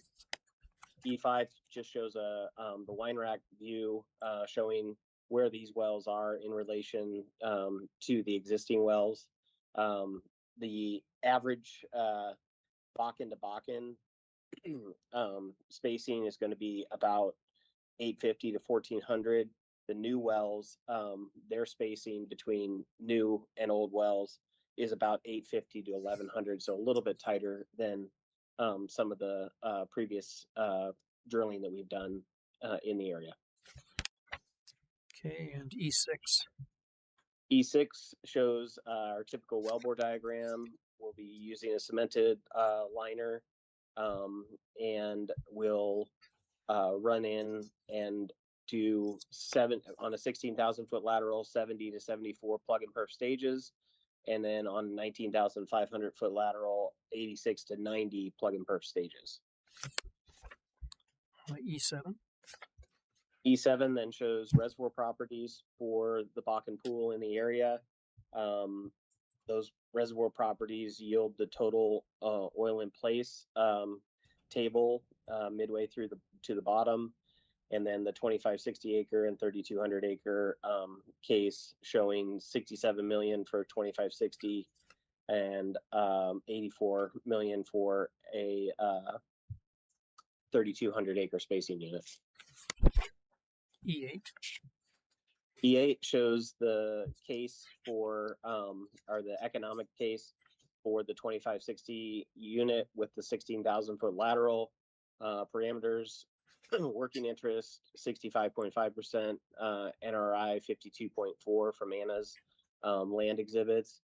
And for the project, we're using basing our economics on $55 a barrel, $10 a barrel, $5 a barrel oil, $10 a barrel NGL, and $1.50 MCF, with $1,000 per or $10,000 per month per well LOE. And then for that 16,000 foot lateral, we're expecting 610,000 barrels, gas and NGLs. That oil in place that would be produced of 610,000 barrels be about 0.9% of the oil in place in the 2560. And then I did net sales, severance tax, operating costs, and income, and our net investment of 6.1. At 66% working interest, the actual cost, the gross cost, is about $9 million. So our net return on investment is 2.27, with an undiscounted cash flow of $7.8 million.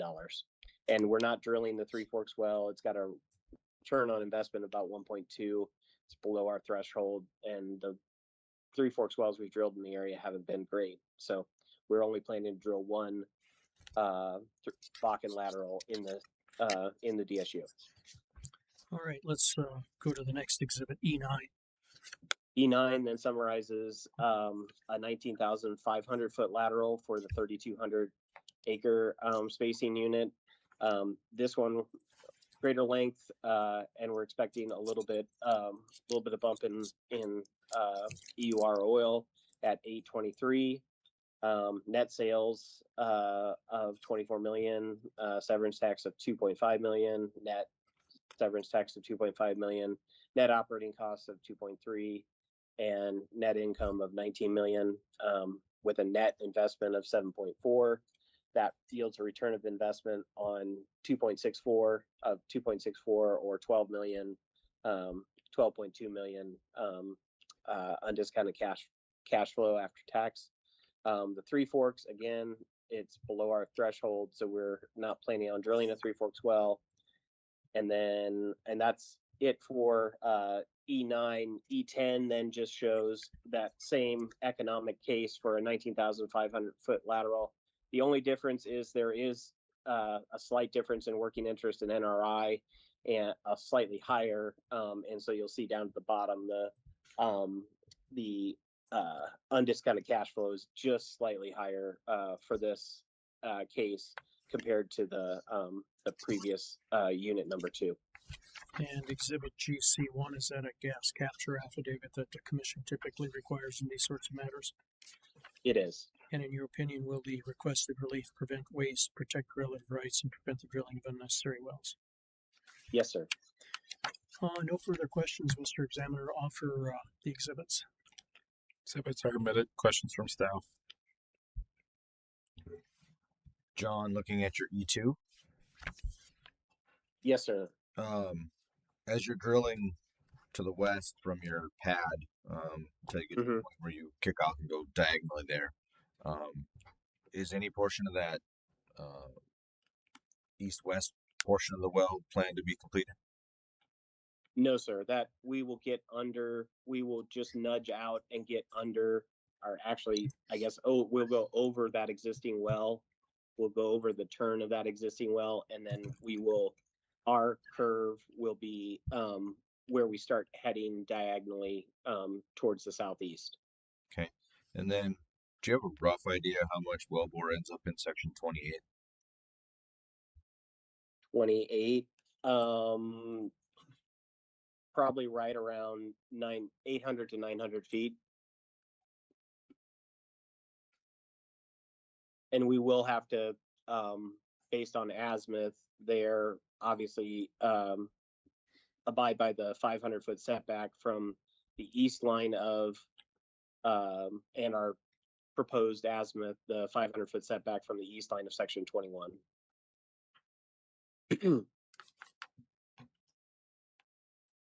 E5, I'm assuming the same thing with when you're drilling off that pad, the east-west portion is you're just drilling directionally to get to your landing point.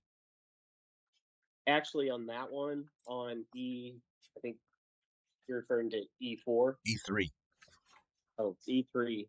Sorry, yes, again, the curve will start when we are going southeast. Okay. And then on E4, I think you were about to say it, but yes, that one you would be in the reservoir earlier? Yes, we are going to plan on getting into the reservoir. We're probably going to go under the curve of that existing well. So we'll probably end up with 4,000 plus feet or 3,500 plus feet of treatable lateral in section 22 as we go across the top north half. Okay, and then section 35, roughly how much well bore is going to be in there? Again, between 800 and 900 feet.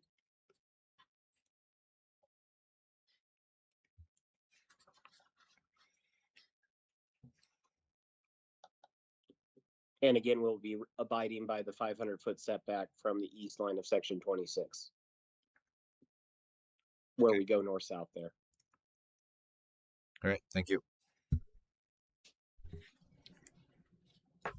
So I think by this time, EOG is probably pretty aware of how the commission goes about evaluating these spacing unit sizes. In a recent case, 32779, EOG provided some more detailed well-bore path diagrams, and they showed the preferred distance between the proposed well and the existing wells. You know what I'm talking about? I do not right offhand, but I mean, I could, if you get, what did you say? Case number? Go ahead, John.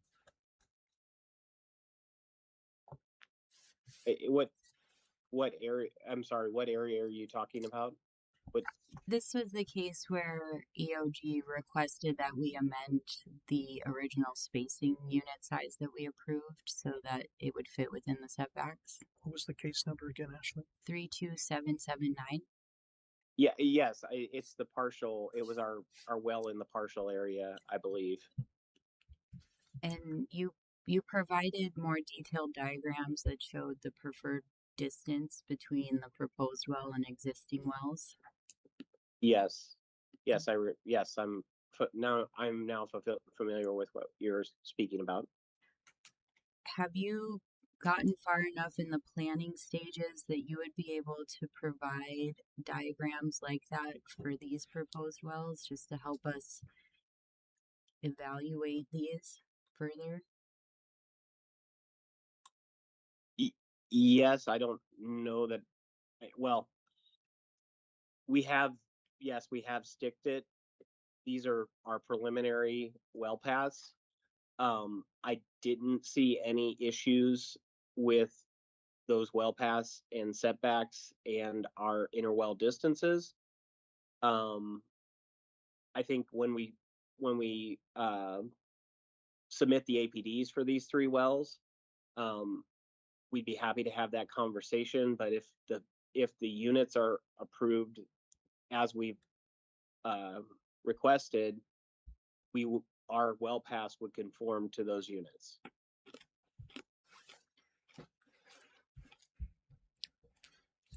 But no, we have not. We have not done detailed well paths in Compass for these 3 wells. Okay, that's what I wanted to know. Thank you. Any additional questions?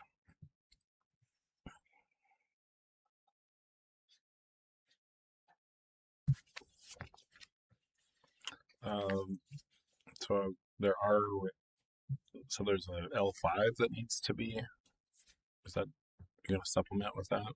Yes, we'll need the record to remain open for the submission of that exhibit. And then anything else from, no, okay. So we'll keep the record open for a week. Yeah, the normal Okay. time frame. So next Thursday at 5. Yep. So that will conclude the hearing for case number 33035. If that will take go off the record, take a 10-minute break, 5-10-minute break.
All right, we are back on the record.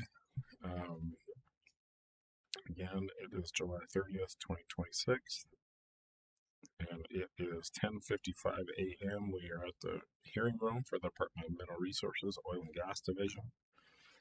And next case on the docket is case number 33036. This is an application of Petroshale US Incorporated for an order amending the field rules for the Croft Bakken Pool and or Bear Den Bakken Pool in McKenzie County, North Dakota, so as to create and establish one overlapping 2560 acre spacing unit comprised of sections 13, 14, 23, and 24 in Township 149 North, Range 96 West, authorizing the drilling of a horizontal well on or near the section line between existing spacing units of said proposed overlapping 2560 acre spacing unit and such other relief. Council. Thank you, Mr. Examiner. Lawrence Bender, P.O. Box 1854, Bismarck, North Dakota, appearing in case number 33036 on behalf of Petroshale US Inc.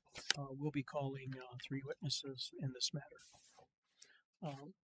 Please, Elle, would you state your full name for the record, please? Liesl Dionisio. All right, Ms. Dionisio, could you raise your right hand, please? Do you solemnly swear or affirm under the penalties of perjury that the testimony you're about to give in this matter will be true and correct to the best of your knowledge and belief? Yes. Liesl, can you tell us by whom you're employed and in what capacity? Petroshale US Inc. as a landman. And in that capacity, have you testified before the commission previously? Not for Petroshale, but as a landman, yes. Okay.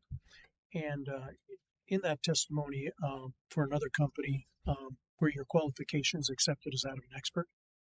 Yes. For the further testimony of this witness, that of an expert. Your offer is accepted.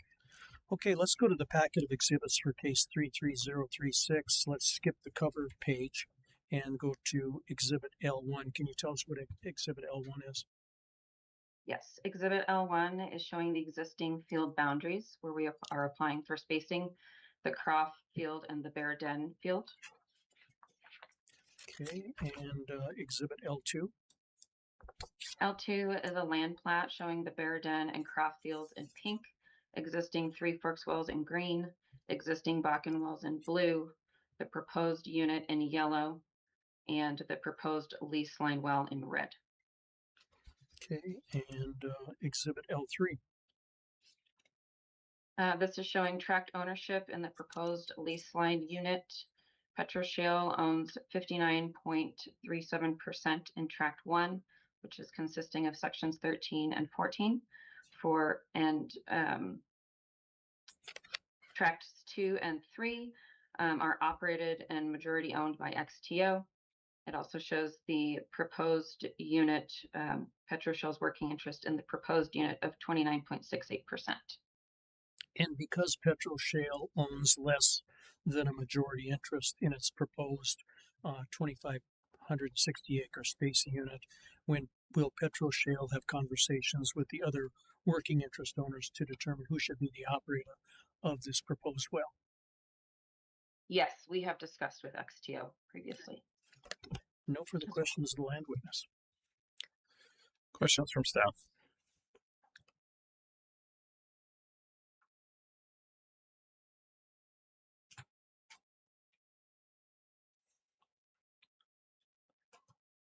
Right, hearing no questions at this time. Council, you may call your next witness. Sure. Michael Madison. Mr. Madison, could you raise your right hand, please? Do you solemnly swear or affirm under the penalties of perjury that the testimony you're about to give in this matter will be true and correct to the best of your knowledge or belief? I do. Could you turn up your volume, please, so that we can hear you, or we just had a little I had a little difficult time hearing you. Okay, do I just need to speak up a little bit? That's good. Okay, yeah, I do. Thank you. Michael, would you state your full name for the record, please? Michael Madison. And Michael, by whom are you employed? I'm a contract geologist for Petroshale. And have you testified before the commission previously as a contract geologist or as a geologist? Yes, And have you had your qualifications accepted as that of an expert? I have. Offer the further testimony of this witness that of an expert. Your offer is accepted. Michael, let's turn to the next exhibit in the packet. It's been previously marked as Exhibit G1. What I'd like you to do is identify G1 and then briefly discuss what's contained upon it. Okay, figure G1 is a structure map, subsea structure map on the top of the Middle Bakken on a 20-foot contour interval. The dashed red lines are showing the edges of the 2560. The dashed green line is the proposed section line well. All the existing wells are shown in gray, and as well as the local fields of Croft and Bearden. The location of the Anderson type well, 1013, is shown with the star. Okay, let's go to G2. Tell us what that is. That is a type log for the area. It shows the definition of the Bakken pool in both Croft and Bearden, and then notates the Middle Bakken target with green. No further questions of the geologic witness. Questions for staff?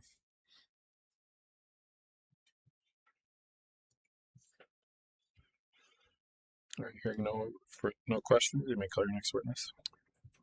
Cody, can you state your full name for the record, please? Cody Carey. Okay, Mr. Carey, could you raise your right hand, please? Do you solemnly swear or affirm under the penalties of perjury that the testimony you're about to give in this matter will be true and correct to the best of your knowledge and belief? I do. Cody, by whom are you employed? Petroshale US, In what capacity? engineering consultant. And in that capacity, have you testified before the commission previously? I have. Had your qualifications accepted as that of an expert? I have. Offer the further testimony of this witness that of an expert. Your offer is accepted.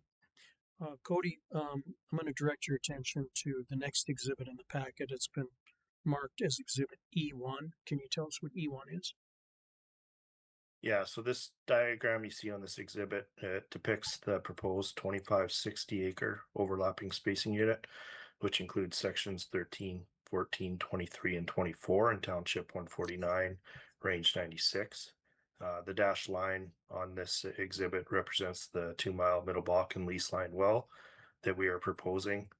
Surface location for this well will be from an existing pad in order to minimize surface disturbance and also enhance our economics of the project. And E2. So E2, this shows a typical wellbore diagram for Bakken wells drilled in the Croft and Bearden Bakken pools. We plan to drill and cement 7-inch casing past the kickoff point and land in the Middle Bakken formation. We would then drill and cement a 4-inch liner to TD, and we would follow that up with a completion for the 2-mile lateral using plug and perf in 46 stages. And E3. So E3 shows a summary of the Middle Bakken reservoir properties for the area. Middle Bakken net pay thickness of 38 feet with a porosity of 7% and a water saturation of 30%, yields an original oil in place for the 2560 spacing unit of about 24.7 million barrels. The type well for this 2-mile lease line we have is expected to generate an ultimate recovery of about 430,000 barrels of oil and 1.7 BCF of gas. Well economics you see below. We're run at a flat $70 WTI and $3.50 per MCF Henry Hub price deck. Capital investment for this well would be $8.75 million. We anticipate a net sales revenue of $23.5 million with total severance tax paid at $2.1 million, an operated expense over 18 years of $4.8 million and a net operated income of $7.8 million, which yields a 0.9 return on the investment. Okay, and then is, guess there's no exhibit number on this, so let's just refer to it as Exhibit E4. Is that a gas capture affidavit that the commission typically requires in these sorts of matters? Yes, it is. And in your opinion, will the requested relief prevent waste, protect relative rights, and prevent the drilling of unnecessary wells? That is correct. Yes. I have no further questions, Mr. Examiner. We would offer the exhibits. Exhibits are admitted. Questions from staff? Cody, this may also include Lucille. It looks like there was a 2,560 acre spacing unit established, which would have included the section line to the east of this between 18 and 19, and a portion that you're currently asking for between 13 and 24. Did you evaluate the possibility of doing this as a 3-mile lease line? So I think you had the discussions with XTO on that. We've discussed the existing spacing unit that they have, and they are amenable to vacating that spacing. We did not believe that a 3-mile lease line well would be in our best interest. Do you have any communication from XTO that you'd be able to supply indicating their support of vacating that spacing unit? Yes, I do.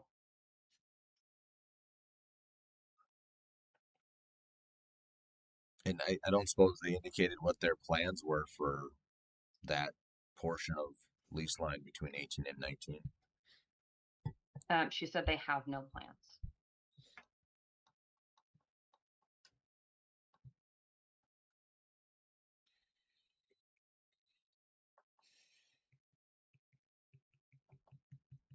Okay, thank you.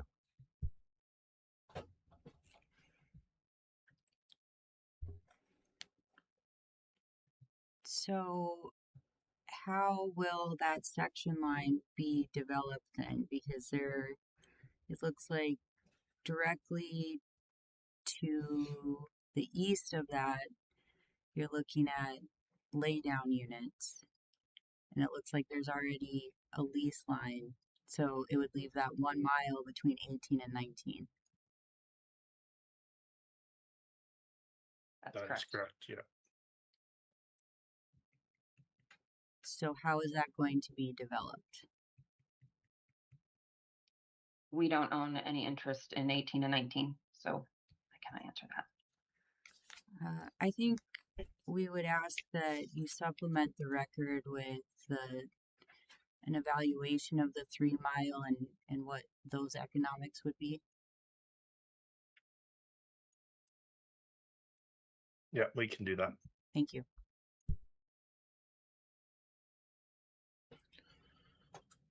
Any additional questions?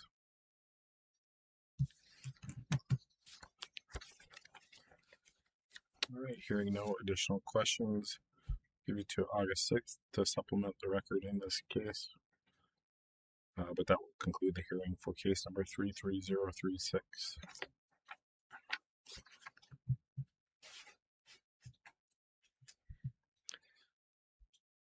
Next case on the docket is case number 33037.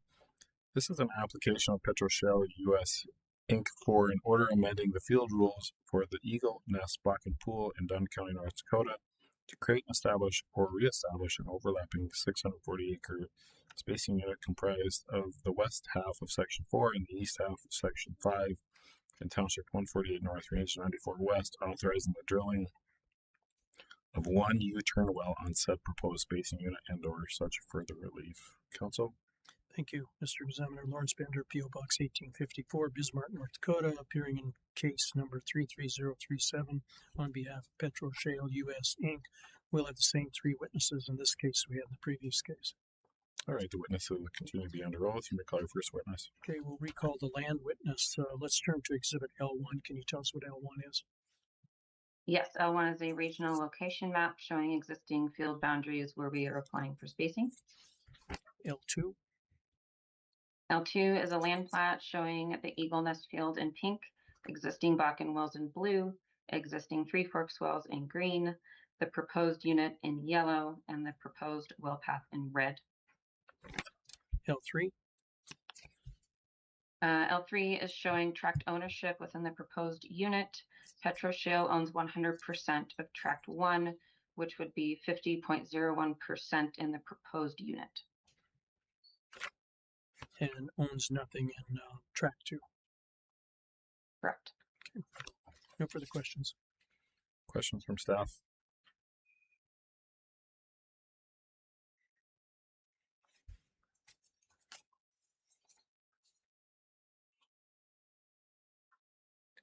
All right, hearing no questions at this time, you can call your next witness. Michael, G1.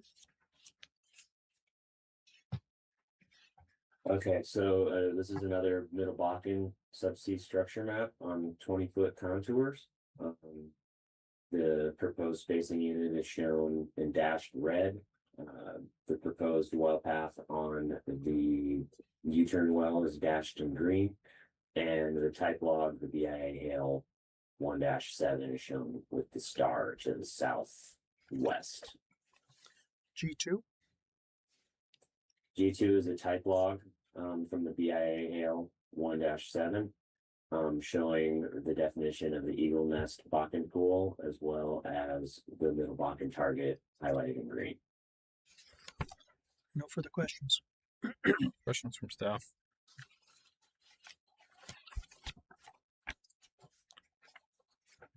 Hearing none, you may call your next witness.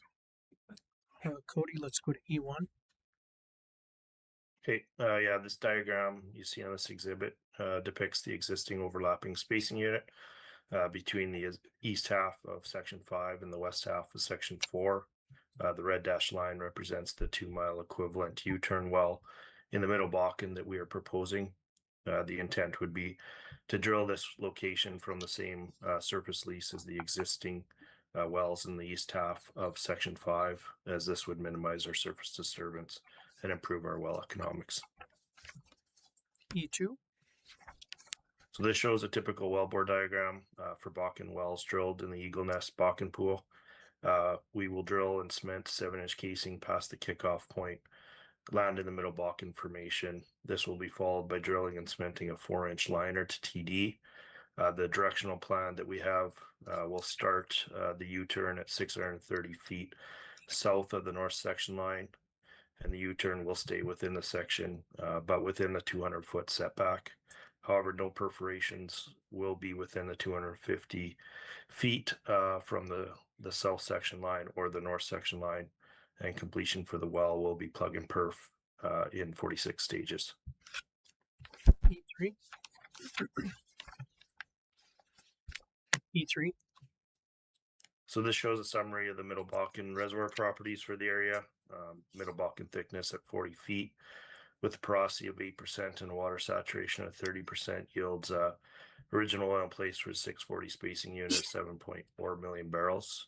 We anticipate this U-turn location to yield an ultimate recovery of 460,000 barrels of oil and 970 million cubic feet of gas. The well economics were run at a flat $70 WTI and $3.50 per MCF Henry Hub price deck. Capital investment for this well is $9.1 million. We anticipate a net sales revenue of $22.3 million, with severance tax paid at $2.2 million and operating expenses over the 19 years of $5.7 million. This will yield a net operating income of $5.3 million and return on investment is 0.6. And then the next exhibit, which we'd like to have marked as Exhibit E4, is that a gas capture affidavit that the commission typically requires in these sorts of matters? That is correct, yes. And in your opinion, will the requested relief prevent waste, protect correlative rights, and prevent the drilling of unnecessary wells? It will, yes. No further questions. Offer the exhibits. Exhibits are admitted. Questions from staff? Cody, when you were discussing E2, you talked a fair bit about how you were going to drill that curve and where everything was going to be with respect to the spacing unit. You've got a small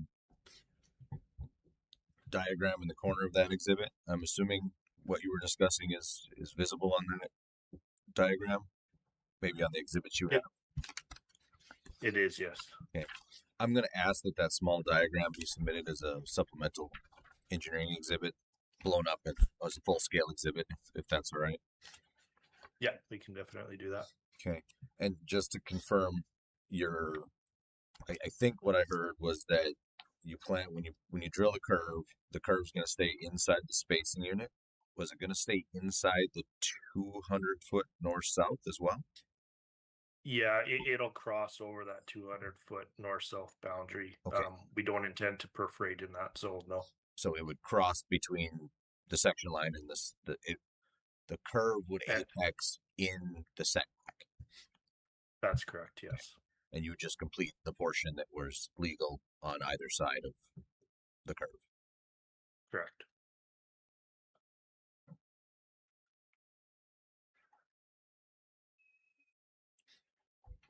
The wells on the east half of section 5, those are in a 320 acre spacing unit, that's correct?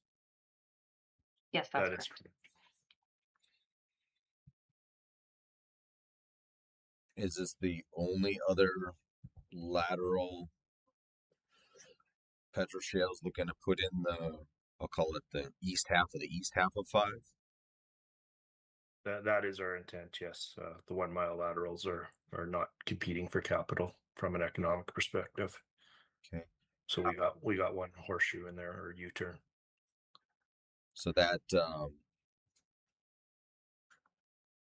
I think it will be clear, but I'll ask you to do it on your exhibit, that supplemental that I asked for with the blow up of that insect.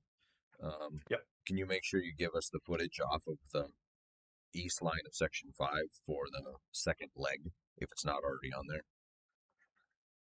Yes, we can do that. Yeah. And the first leg, drilling north, that's planned to be essentially down the section line. Yes, down the center line. Okay.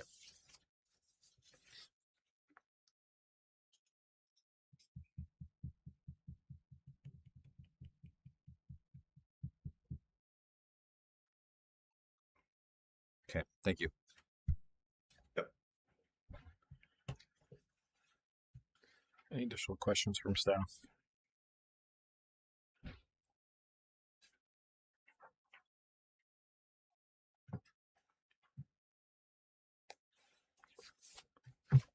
Hearing no additional questions, we'll keep the record open until August 6th for a supplement. Thank you. That will conclude the hearing for case number 33037.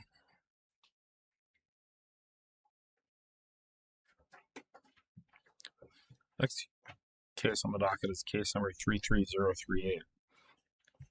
This is an application of SOGC LLC for an order amending the field rules for the Sanish Bakken Pool and Elder Bakken Pool in Montreal County, North Dakota, to create and establish an overlapping 3840 acre spacing unit comprised of sections 31, 32, and 33 in Township 155 North, Range 92 West, and sections 4, 5, and 6 in Township 154 North, Range 92 West, authorizing the drilling of a horizontal well on or near the section line between existing spacing units on said proposed overlapping 3840 acre spacing unit and or such further relief. Council. Thank you, Mr. Examiner. Lawrence Bender, P.O. Box 1854, Bismarck, North Dakota, appearing in this matter, case number 33038 on behalf of SOGC LLC. And we're going to have 3 witnesses.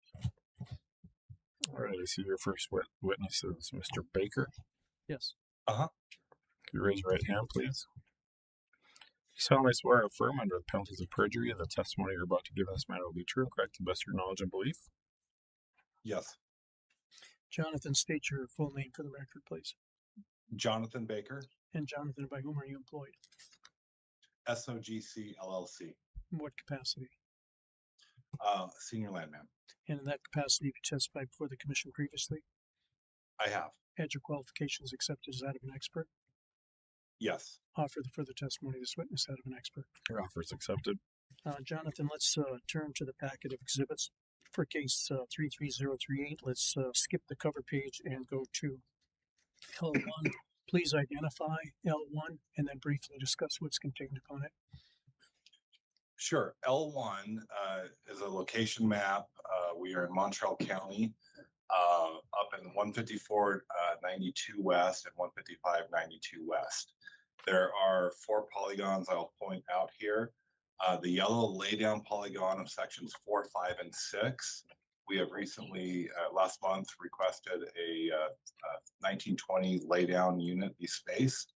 At this point in time, we are looking to create an overlapping 3840 that will be drilled along the north end of sections 4, 5, and 6, and then the south portion of 31, 32, and 33. The red polygons stand up just north of our operated 1920 are all operated by Devon, and I've outlaid just acreages below just in case any questions arise from that. Okay, let's go to Exhibit L2.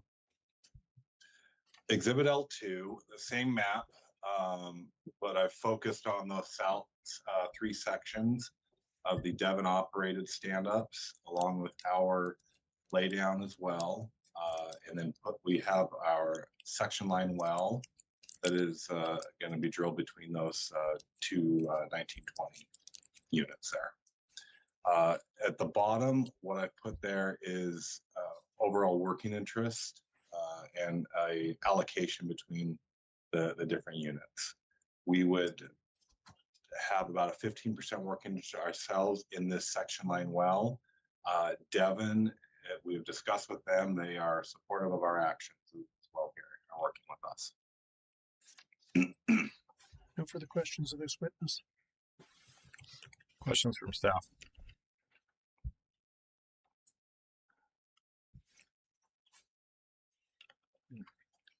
Right here, no questions at this time. You may call your next witness.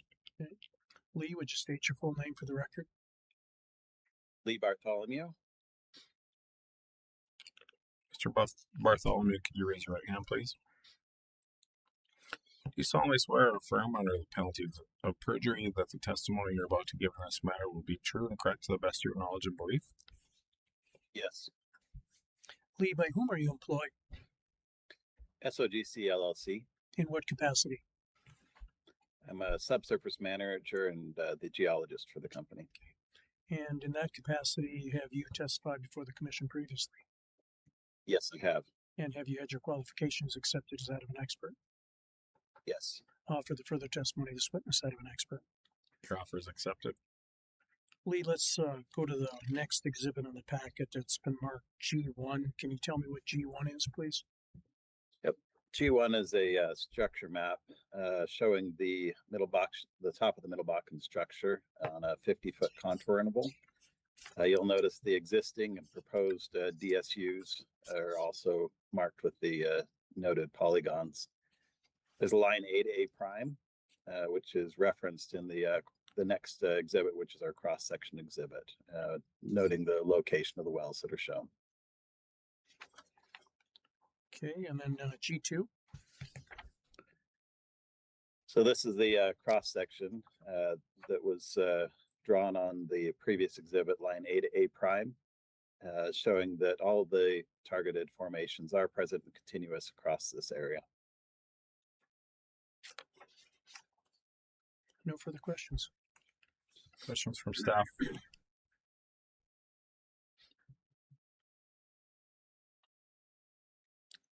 Right, hearing no questions at this time, you may call your next witness. Mark Nelson. Hello.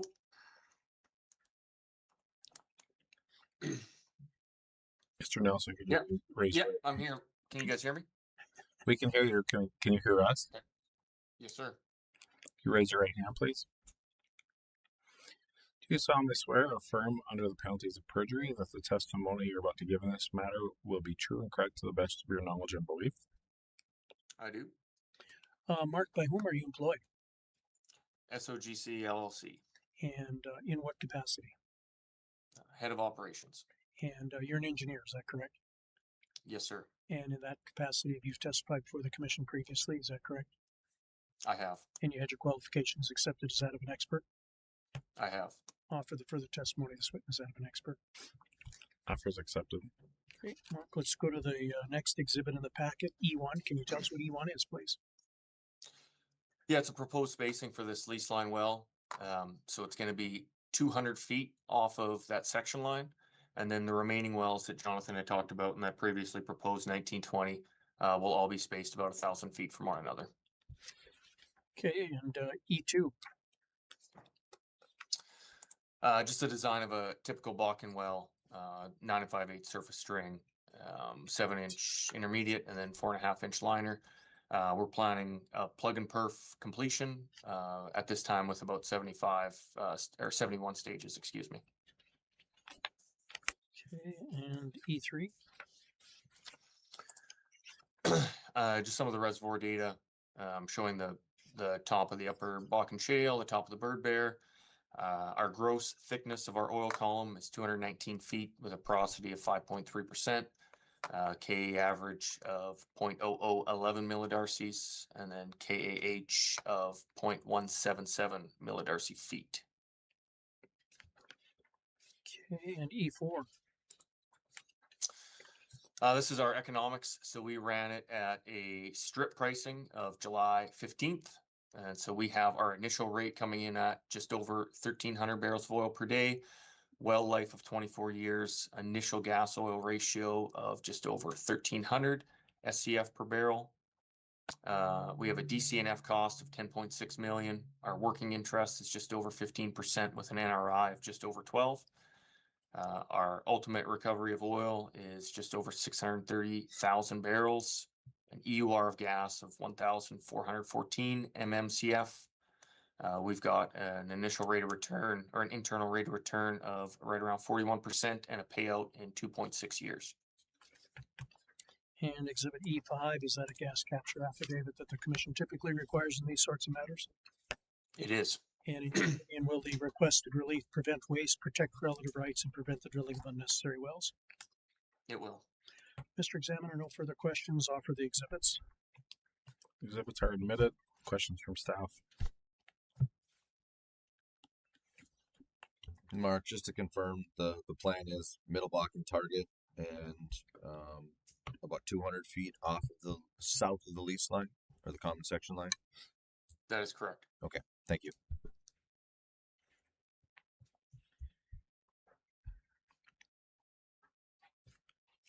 All right, hearing no additional questions, that will conclude the hearing for case number 33038. Mr. Examiner, there is a case that was on the informal docket where there was an objection and it was moved over here. It's case 33078. I would like to make a brief statement on that. Would you mind taking that out of order? And then I could leave.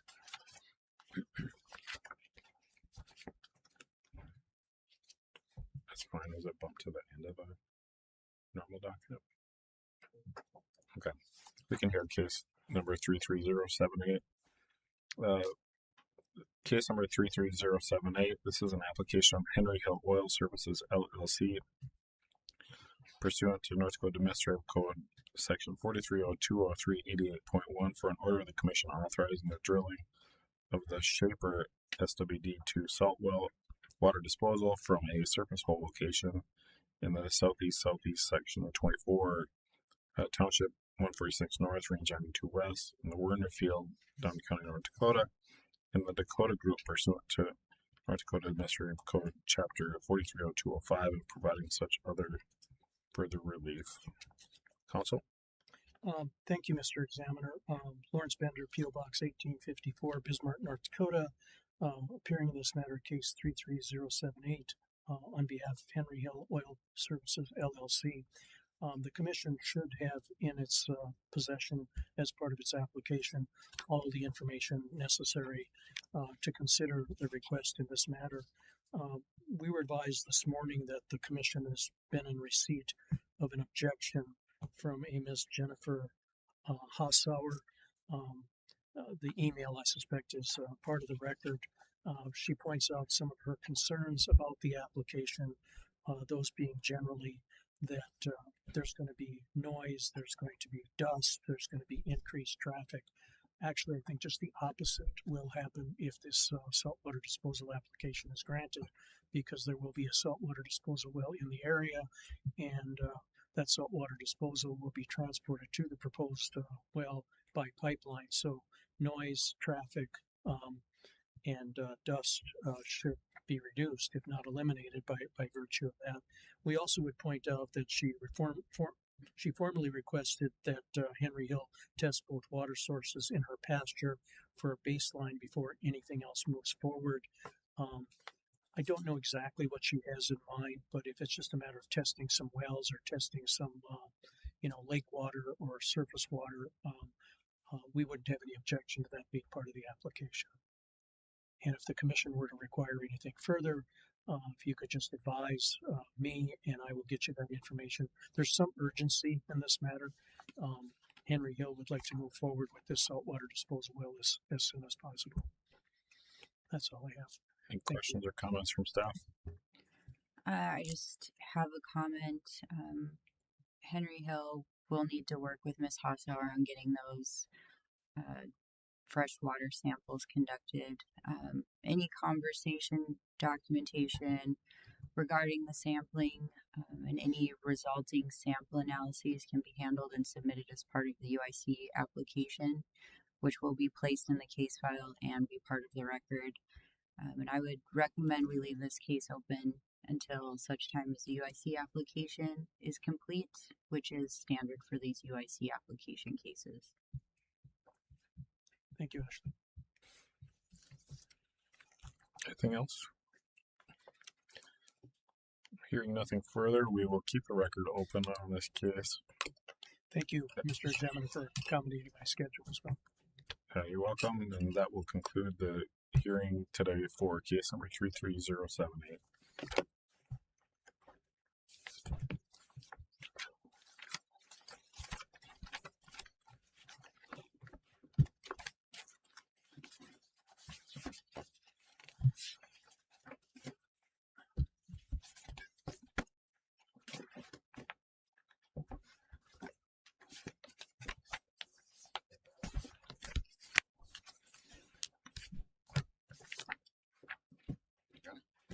Thank you. Oh, you got it. Yeah, thank you.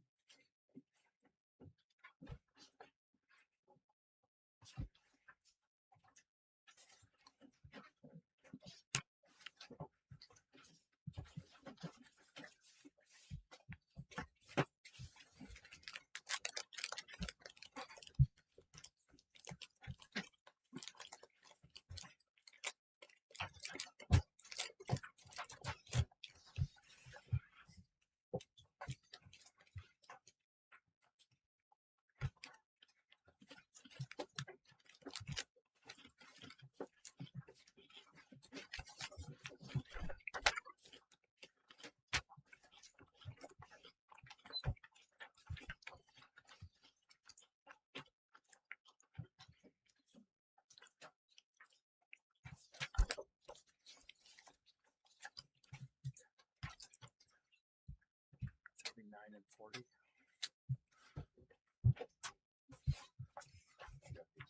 39 and 40 together.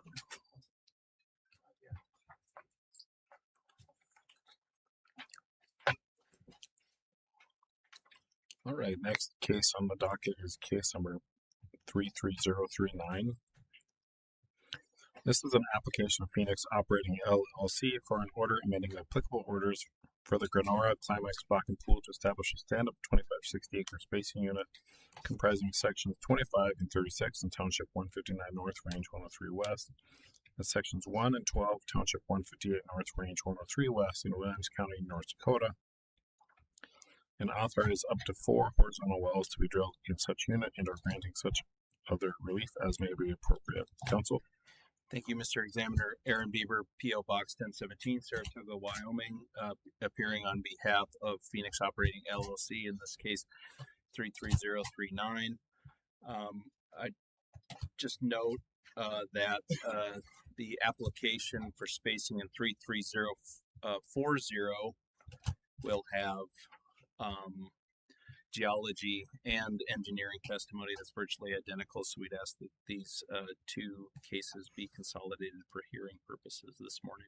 All right, we'll grant that request. In case number 33040 is an application of Phoenix Operating LLC for an order amending applicable orders for the Granora Climax Bakken Pool to establish a stand-up 2560 acre space unit comprising sections 26 and 35 in Township 159 North, Range 103 West, and sections 2 and 11 in Township 158 North, Range 103 West in Williams County, North Dakota, and authorize up to 4 horizontal wells to be drilled in such unit and are granting such other relief as may be appropriate. We have 3 witnesses this morning, Mr. Examiner, Justin Arn, Jeff Schrader, and Eric Chivy. All right. Since you're all sitting at the table and sitting together, could you all just raise your right hand, please? Swear you at the same time. Do you all solemnly swear or affirm under the penalties of perjury the testimony you're about to give in this matter will be true and correct to the best of your knowledge and belief? I do. I do. I do. All right, you may call your first witness. Justin, can you please state your name, by whom you're employed, and in what capacity, and your work address, please? Sure. My name is Justin Arndt. My title is Chief Land and Title Officer of Phoenix Energy One, the parent of Phoenix Operating LLC. My work address is 4643 South Ulster Street, Suite 1510, Denver, Colorado 80237, and I've been employed by the company for 6.5 years. And Justin, are you personally familiar with the land matters that are subject to both of these applications? I am. And have you previously had your testimony been received by the commission as that of as an expert witness? Yes, it has. I motion for Mr. Arn's testimony this morning to be received as that of an expert witness. Motion's granted. Justin, did you prepare or cause to be prepared these exhibits in these 2 applications, or the land exhibits? Yes, I did. Can you please walk us through Exhibit L1 on both applications? Absolutely. L1 is the regional locator map identifying in cases 33039 and 33040 the 2 2,560 acre spacing units subject to these applications. Both of them crossing the township line in 159 North, 103 West into 158 North, 103 West. 33039 comprising sections 25, 36, 1, and 12, and 33040 comprising sections 26, 35, 2, and 11 of 158 North, 103 West down the line. And turning to Exhibit L2A in both? L2A just identifies the a sort of zoomed in version of those 2 particular spacing units.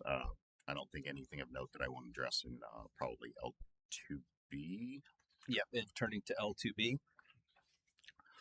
L2B shows a proposed development map of Phoenix's, identifying in 33039 in the red dashed outline sections 25, 36 of 159, 103, and then sections 1 and 12. And then you can see directly adjacent and to the west, the second 2,560 acre stand-up comprising sections 26, 35, 2, and 11. You can also see on this same map a series of additional units that Phoenix is contemplating, some of which we do plan on hearing later today. One thing that this doesn't show that I did want to just point out is that directly north of these units, and I'm sure the board is aware, are also 2,560 acre spacing units. It might actually, since my map is a little cut off, it might actually be easier to look at it from Exhibit L2A, and I probably should have pointed those out, but what I wanted to point out here is essentially that sections 1, 12, 13, and 24 of 159 North, 103 West is already set up as a 2,560 acre stand-up, as well as 2 through 23, 3 through 22, 4 through 29, and then I think, if I'm not mistaken, 5, 6, 7, 8, 17, 18, 19, and 20 are set up also as a stand-up unit, a larger stand-up unit. All of those having been spaced by CODA, Phoenix will actually be the operator of the units comprising sections 2 through 23, so 2, 11, 14, and 23. and sections 3, 10, 15, and 22, where we do have active permits and plan on drilling, I think later this year or the early part of 2027. And turning to Exhibit L3 marked unit composition on both applications. Sure. So starting with 33039, we're identifying any state or federal interests that are leased or unleased in the tracts. You can see in 33039, so this being the most eastern 2560, that there is 560 acres of state lease of state minerals, obviously in section 36 there. All of those being leased currently. There's also a federal interest there in section 25. It's a co-tenancy situation there, but it is leased, so that would present no issues to drilling. And then as we go to 33040, this being the westernmost of the two 2560s, we do see that there is a BIA tract there in section 2, comprising the Folsom 160 acres southwest of section 2, 158 north, 103 west. That is currently unleased but under negotiation. Phoenix has been successful in leasing, and this is Turtle Mountain, I'm almost certain, but has been successful in leasing Turtle Mountain through the BIA in a number of areas, a number of tracts in this area, including one, I think, probably about 7 or 8 miles south of here and directly north of here. So that's currently under negotiation. Allottees are being contacted and such. With regards to the unleased federal tract in section 26, that has been nominated. No sale date has been issued. I will note that is 80 acres of a 160 acre tract, indicating co-tenancy, also indicating that no federal APD would be required, assuming the right circumstances, so it shouldn't impede any drilling. And turning to Exhibit L4, the working interest summary. Sure. Starting with 33039, you can see that Phoenix's working interest in the unit is at 34.54%. Coda Resources Operating LLC owning 32, so just below Phoenix. There is still 25.97% of unleased interest in the unit. There's a small number of other working interest owners in the unit. Directly to the west, in Phoenix's Bronco unit 33040, you can see that Phoenix has fully 55.08% of the working interest in this unit, with some unleased mineral owners comprising 38.98%. I will note that Phoenix is still actively leasing in this area and intends to continue. We do expect to achieve majorities in 33039, and it looks like we already have it in 33040. And Justin, if these two applications are granted by the commission, will Phoenix work with other working interest owners in both spacings? We will. And I will note, since Coda is such a large component of 33039, that Phoenix is in active discussions with Coda across this area and some other cases that we're going to hear later today. Coda generally agrees, I think, with this spacing. We don't have a letter of support for you here today, but Coda's not here protesting either. We are in active discussions with them, and so I just wanted the board to be aware of that. Just kind of important. And Justin, turning to Exhibit E4 on both applications, is that the gas capture affidavit pertaining to both spacings? Yes, it is. And you executed both? I did. No further questions for Mr. Arnn, and permission of the land exhibits as well as the gas capture affidavit that's marked E4 on both applications. Exhibits in the affidavit are admitted, accepted. Questions from staff? Hearing no questions at this time, we may call your next witness. Next witness is Jeff Schrader. Jeff, can you please state your name, by whom you're employed, in what capacity, and give your work address, please? My name is Jeff Schrader, employed by Phoenix Energy as a senior geologist. Address is 4643 South Ulster Street, Suite 1510, Denver, Colorado, 80237. And Jeff, are you personally familiar with the geology matters that are subject to both of these applications? Yes. And have you had your testimony been received by the commission as that of an expert witness previously? Yes. I move for admission of Mr. Schrader's testimony this morning to be received as that of an expert. Motion's granted. Jeff, did you prepare or cause to be prepared the geology exhibits in both these applications? Yes. Would you, and are both sets of geology exhibits for both applications identical? Yes. All right. Can we take a look at Exhibit G1 on 33039, please? Yes, Exhibit G1 is a structure map of the Upper Bakken Shale in subsurface TVD. Contour interval of 20 feet, structural dip here is to the southeast. The red outline on both exhibits for both cases are the proposed spacing units. And the gold line is a cross-section that includes a type well that we referenced in the next exhibit. And moving to the next exhibit, G2. The upper portion is a 2-well cross-section near the proposed spacing units. Log curves come from your standard triple combo open hole log suite. Gamma ray on the left, resistivity in the middle, and density curves on the right. The horizontal black lines represent the formation tops we use for generalized stratigraphy in the area and show that the Bakken system is present and continuous in the region. The left side also has our target interval bracketed in green, which is typically the middle to middle lower portion of the middle Bakken. I have to point out that the table at the bottom is not for the type well. It's just a mistake there that we'll have to get corrected. The properties that we used for our type curves and volumetrics will be shown in another case later today. We'll get that corrected for you all.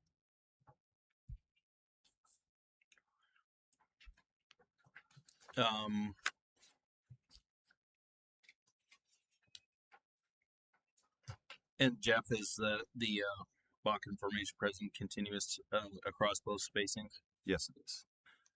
I've no further questions. I'd move for admission of the geology exhibits, and then we'd also ask for how long will it take to supplement both exhibits G2 in both applications? I can do it today. Yeah. Well, okay. Monday. How about okay? Mr. Examiner, can we leave the record open in these two cases to supplement exhibits G2 in both applications until Monday? That would be August 3rd, please. That's fine. Your motions granted, exhibits are admitted. Questions from staff?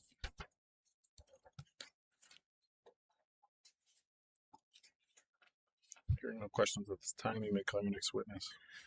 Eric, are you personally familiar with the engineering matters that are subject to both of these applications? Yes, I am. And have you previously had your testimony been received by the commission as that of an expert witness? Yes, I have. A motion that Mr. Shivy's testimony this morning in these applications be received as that of an expert witness. Motion's granted. Eric, did you prepare or cause to be prepared the engineering exhibits for these applications? I have. Can you walk us through exhibit E1 in both briefly? Yes, this is identical for these cases, both 33039 and 33040, three-string casing design that we used in the Williston Basin, 4.5-inch liner cement in place, completed via plug and perf. Since these are 4-mile laterals, it's approximately 100 stages per well. And E2 on both? Yeah, E2 on both is identical. I'll note we're planning 660-foot setbacks from the east and west lines. That leaves 1,320-foot inner well space, or I'm sorry, 1280, I believe is the right number, between wells. We don't have identified pad locations yet. We're just starting planning to locate some pads for both these units. And yeah, that's what I have on those. E3? E3 are type curve economics and type curve at top and the economics below. We have our ARPS parameters for these decline curves up top. It's approximately 730,000 barrels of oil per well, 1,100 SCF per barrel, GOR. That yields a DSU recovery factor of 12.4%. You'll find these on the next cases. As Jeff testified, we had the wrong type curve. I believe the type curve I will use is the Mitchell. That'll come up on the next cases. So you'll see that same recovery factor for all 4 of these cases in the area. Economics listed below, I ran at $70 flat WTI, $3.50 for gas. D&C costs of approximately $11.76 million per well. Yields net revenue of $40.2 million per well. That's assuming 100% working interest and a 12% royalty. Net income of $29.7 million when you take out operating costs and severance tax. That yields a PV10 of $8.6 million per well, internal rate of return of 42%, and then discounted payout of right around 2 years. And Eric, if the commission were to grant both applications, would Phoenix's operations protect relative rights, prevent waste, and avoid drilling of unnecessary wells, in your opinion? Yes, I believe so. I have no further questions for Mr. Shivy and move for admission of the engineering exhibits. Motion is granted. Questions from staff? Eric, just to confirm, I guess, the numbers you have on your exhibit E3, were those derived using the reservoir parameters from the correct well? From the correct well, and you will see that, Richard, on the next two cases. That's fine. I just wanted to make sure that these were the correct numbers for these two cases and nothing needed to be revised here. Correct. Nothing needs to be revised on my engineering exhibits as using the other type log. Thank you.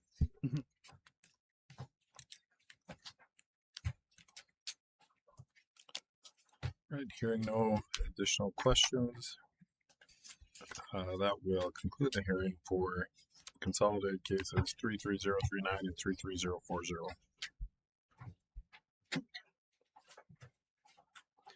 Next case on the docket is case number 32786. This is a continued application of Phoenix Operating LLC for an order amending the applicable orders for the Bar Butte Climax Bakken pools to establish a stand-up 2560 acre spacing unit comprising sections 27 and 34, Township 159 North, Range 102 West, and sections 3 and 10, Township 158 North, Range 102 West, in Williams County, North Dakota, and authorize up to 4 horizontal wells to be drilled in such unit and or granting such other relief as may be appropriate. Council. Yes, thank you, Mr. Examiner. Aaron Beaver, P.O. Box 1017, Saratoga, Wyoming, appearing on behalf of Phoenix Operating LLC in this application 32786. Once again, we'd note that our next case being 33041, both the geology and engineering exhibits and testimony will be virtually identical in that case, and so we'd ask for hearing purposes that these two cases, 32786 and 33041, be consolidated for hearing purposes.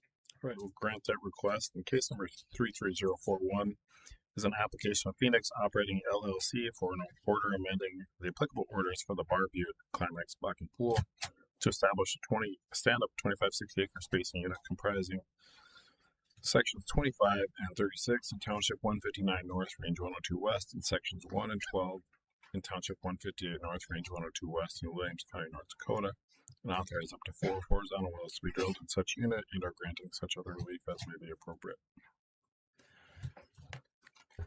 All right. Justin, are you personally familiar with the land matters in both of these applications? Yes, I am. And did you prepare or cause to be prepared the land exhibits for these applications? Yes, I did.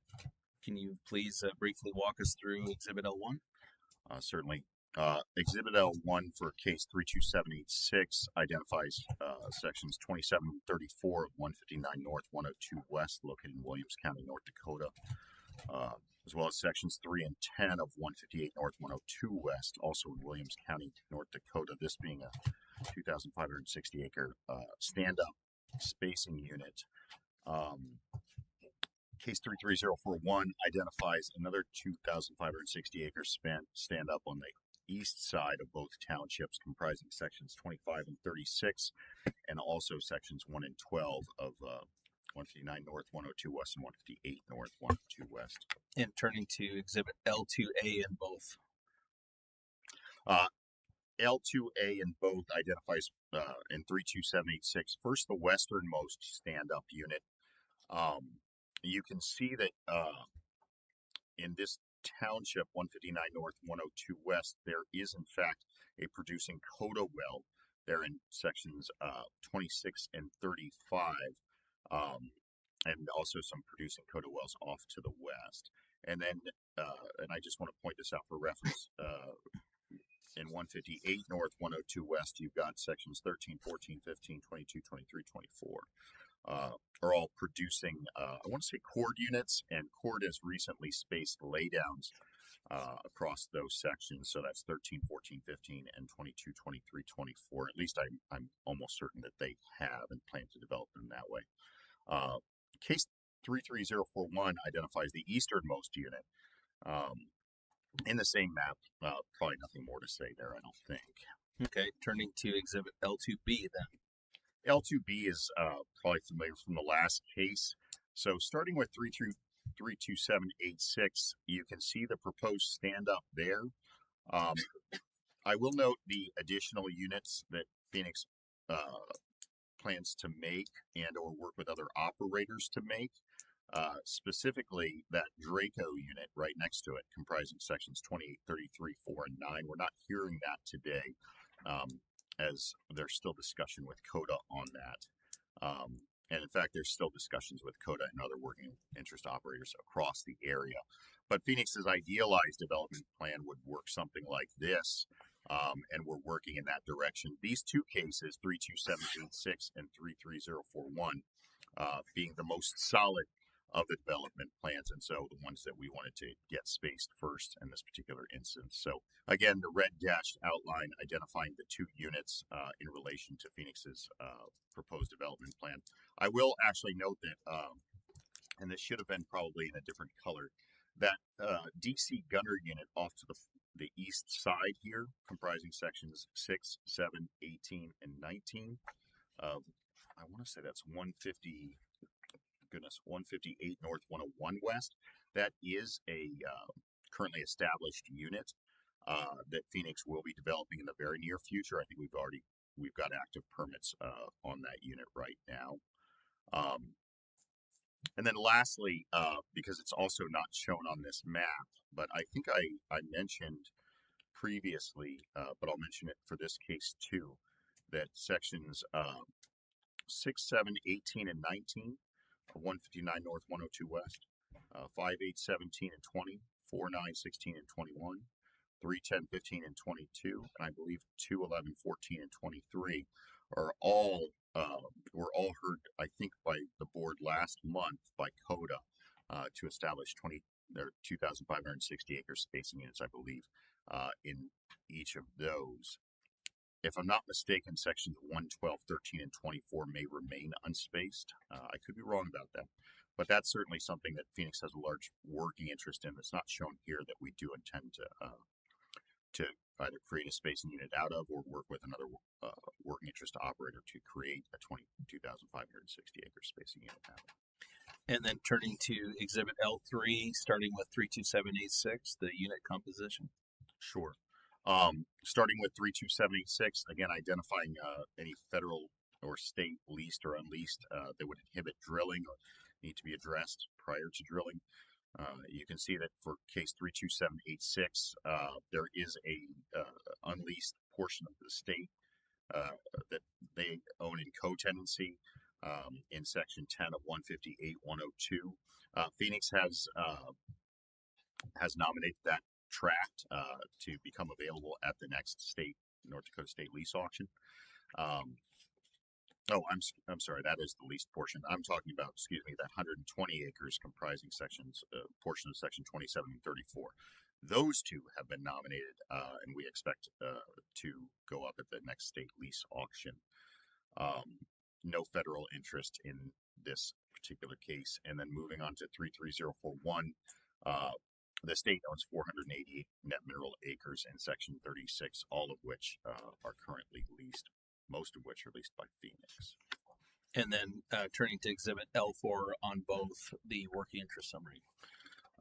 Starting with 32786, Phoenix currently has 35.42% of the working interest. You can see Coda in there with 25.77%.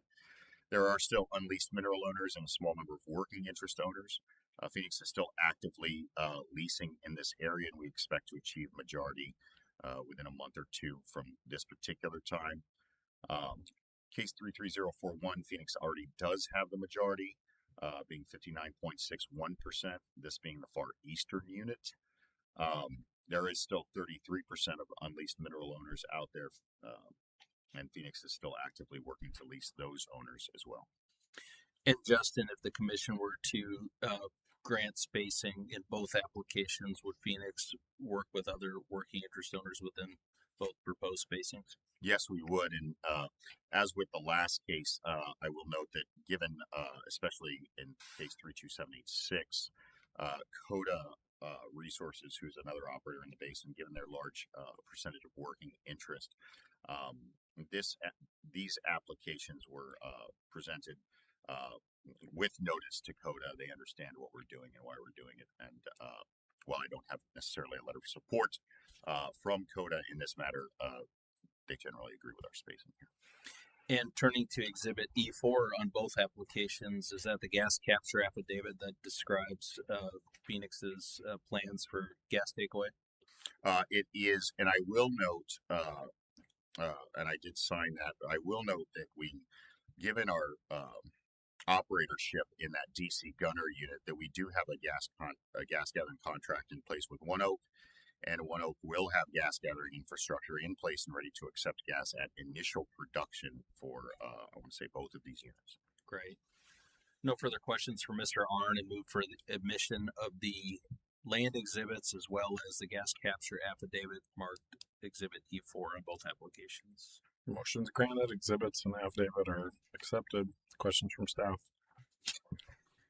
Justin, looking at Exhibit L2B, kind of your overall development plan, you discussed that to the west of case 33041, sections 26 and 35, there's an active Coda well there. And then to the north of that directly is a proposed 2560. Do you know if Coda plans to develop 26 and 35 as a 1280? I'm not sure that they do. And in fact, what I've presented here is an idealized development plan for Phoenix. In reality, in order for this, and this is why we haven't filed permits on 2 and 11 yet. We're still in discussions with Coda. It's possible that 26 and 35 are actually made into a 2,560 acre spacing unit with Coda being the operator. And I'll note that probably the same in one of the other units that you may see here as well. Okay, perfect. Thank you. Thank you.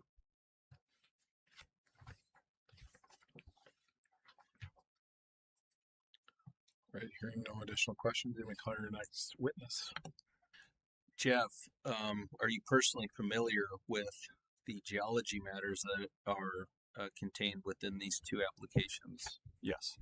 And you cause to be prepared the geology exhibits for these applications? Yes. Okay, taking a look first at Exhibit G1 on 32786. Yes, Exhibit G1 is a structure map of the Upper Bakken Shale and subsurface TVD with a contour interval of 20 feet. The red boxes on each respective case are our proposed spacing units, and the gold line is a 2-well cross-section that includes our type well that's referenced in the next exhibit. Turning to the next exhibit, G2. The upper portions are 2-well cross-section that's within and near the proposed spacing units. The log curves come from a standard open hole triple log suite. Gamma on the left, resistivity, and density. Black horizontal lines represent the formation tops we use for general stratigraphy in the area and show that the Bakken system is present and continuous across the region. Our target's the middle Bakken with the optimal landing zone with the green noted in the green bracket there that we target the middle to middle lower portion of that member. The table at the bottom is the correct table, which is also this is the one that was supposed to be used in the previous case. This is the Eddie Mitchell 1121, and it's these petrophysical data were used to calculate the volumetrics and economics shown in the next engineering exhibits. And Jeff, is the Bakken formation present continuous across both proposed spacing units? Yes. No further questions for Mr. Schrader, and move for admission of the geology exhibits in both applications. Motion's granted. Any questions for the witness? Hearing no questions at this time, we may call your next witness. All right, Eric, are you personally familiar with the engineering matters that are subject to both of these applications? Yes, I am. And do you prepare or cause to be prepared the engineering exhibits for these applications? I have. Okay, taking a look at briefly at Exhibit E1. Yes, this is the exact identical wellbore diagram to the previous two cases. 4.5-inch liners cemented in place, completed approximately with 100 frac stages via plug and perf. And turning to E2. E2, again, these are identical to the previous two cases in that 660 setbacks from the east and west line, 1320 interwell spacing that would leave, and still looking at for pad locations for both these cases here as well. And turning then to Exhibit E3. Yes, E3 is identical to the previous two cases as well. As Jeff mentioned, I'm using those petrophysical properties from that Eddie Mitchell. It's about, I think it was 6.4 MMBO per 640. So when you go through the reserve cable at top again, 730,000 MBO per well with 4 wells, that yields a DSU recovery factor of 11.4%. And the table below are the economics again. These are identical to the previous two cases. $70 flat oil, $3.50 gas, yields a PV10 of approximately $8.6 million per well, 42% internal rate of return, and an undiscounted payout right around 2 years. And Eric, in your opinion, if the commission were to approve these applications, would Phoenix's operations protect relative rights, prevent waste, and avoid the drilling of unnecessary wells? Yes, I believe so.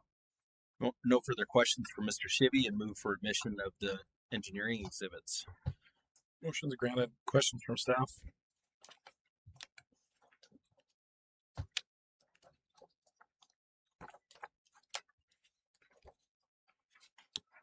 All right, hearing no questions, that will conclude the hearing today for consolidated cases 32786 and 33041.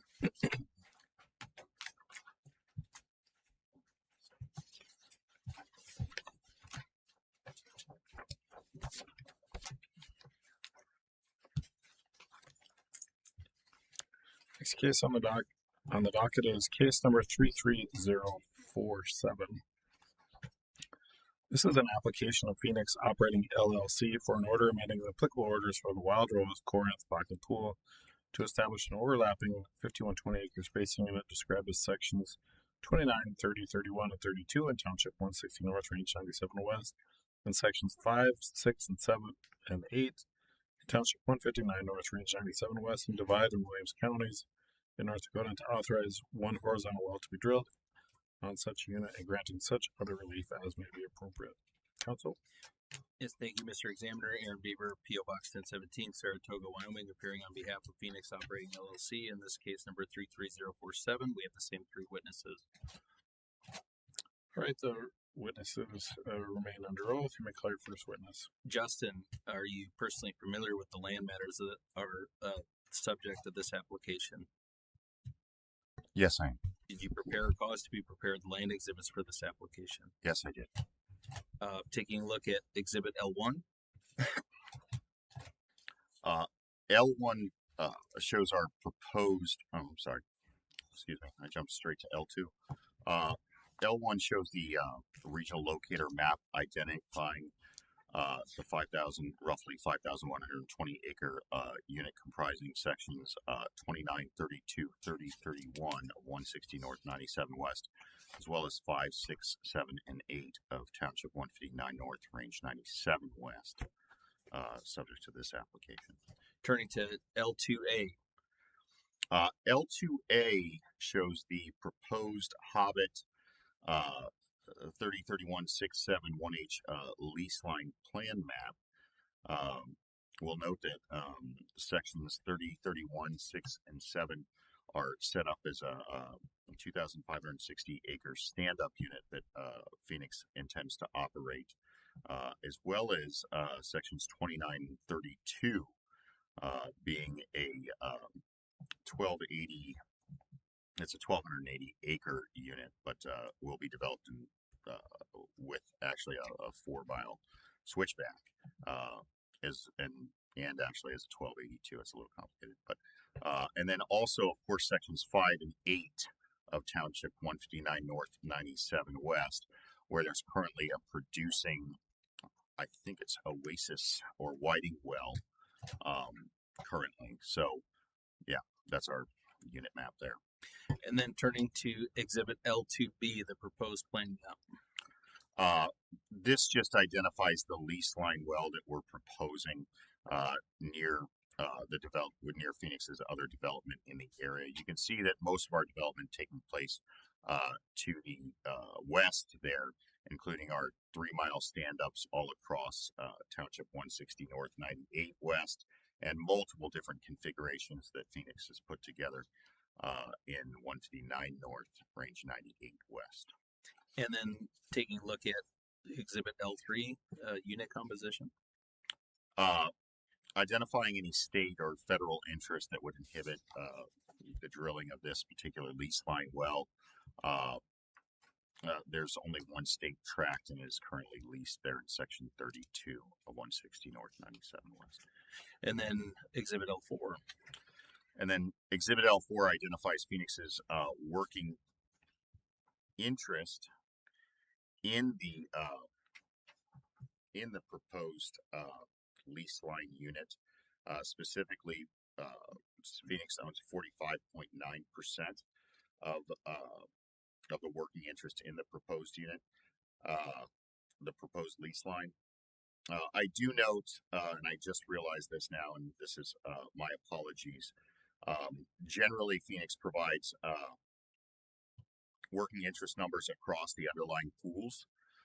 Related to this, the underlying pools or the underlying units being sections 29 and 32, sections that are operated by or going to be operated by Phoenix, section 6, 7, or 30, 31, 6, and 7, and then sections 5 and 8, those being the underlying units that this lease line would cross over. I note that Phoenix did not submit a recapitulation table as Exhibit L4A on this particular application. I think that's generally a standard practice on lease line wells, and I guess I would ask if we might supplement the record immediately prior to this to submit that, so that the board had record of the working interest ownership in each underlying unit. I could certainly have that to the board by Monday. Sure. Like to make a motion that Phoenix or the record will be left open for Phoenix to supplement the record to provide an Exhibit L4A to provide a unit recapitulation for this lease line well, and that the record be left open until August 3rd. Motion is granted. And Justin, anything more on L4 there? Yeah, it looks like we actually have an error from the table to the actual graph there too, which Phoenix will need to correct as well. Which we can also provide by August 3rd. Correct. We'll have a corrected L4 and a L4A that properly outlines the working interest in the unit. But I will say that Phoenix's working interest in the proposed lease line as a whole, being 45.9%, is accurate. And Justin, taking a look briefly at E4, Exhibit E4, septic gas capture affidavit that outlines Phoenix's gas takeaway plans for this proposed spacing. Yes, it is. No further questions for Mr. Arnn, and move for admission of the land exhibits as well as the gas capture affidavit. Motion to admit the exhibits granted, as well as the affidavit. They're accepted. Questions from staff?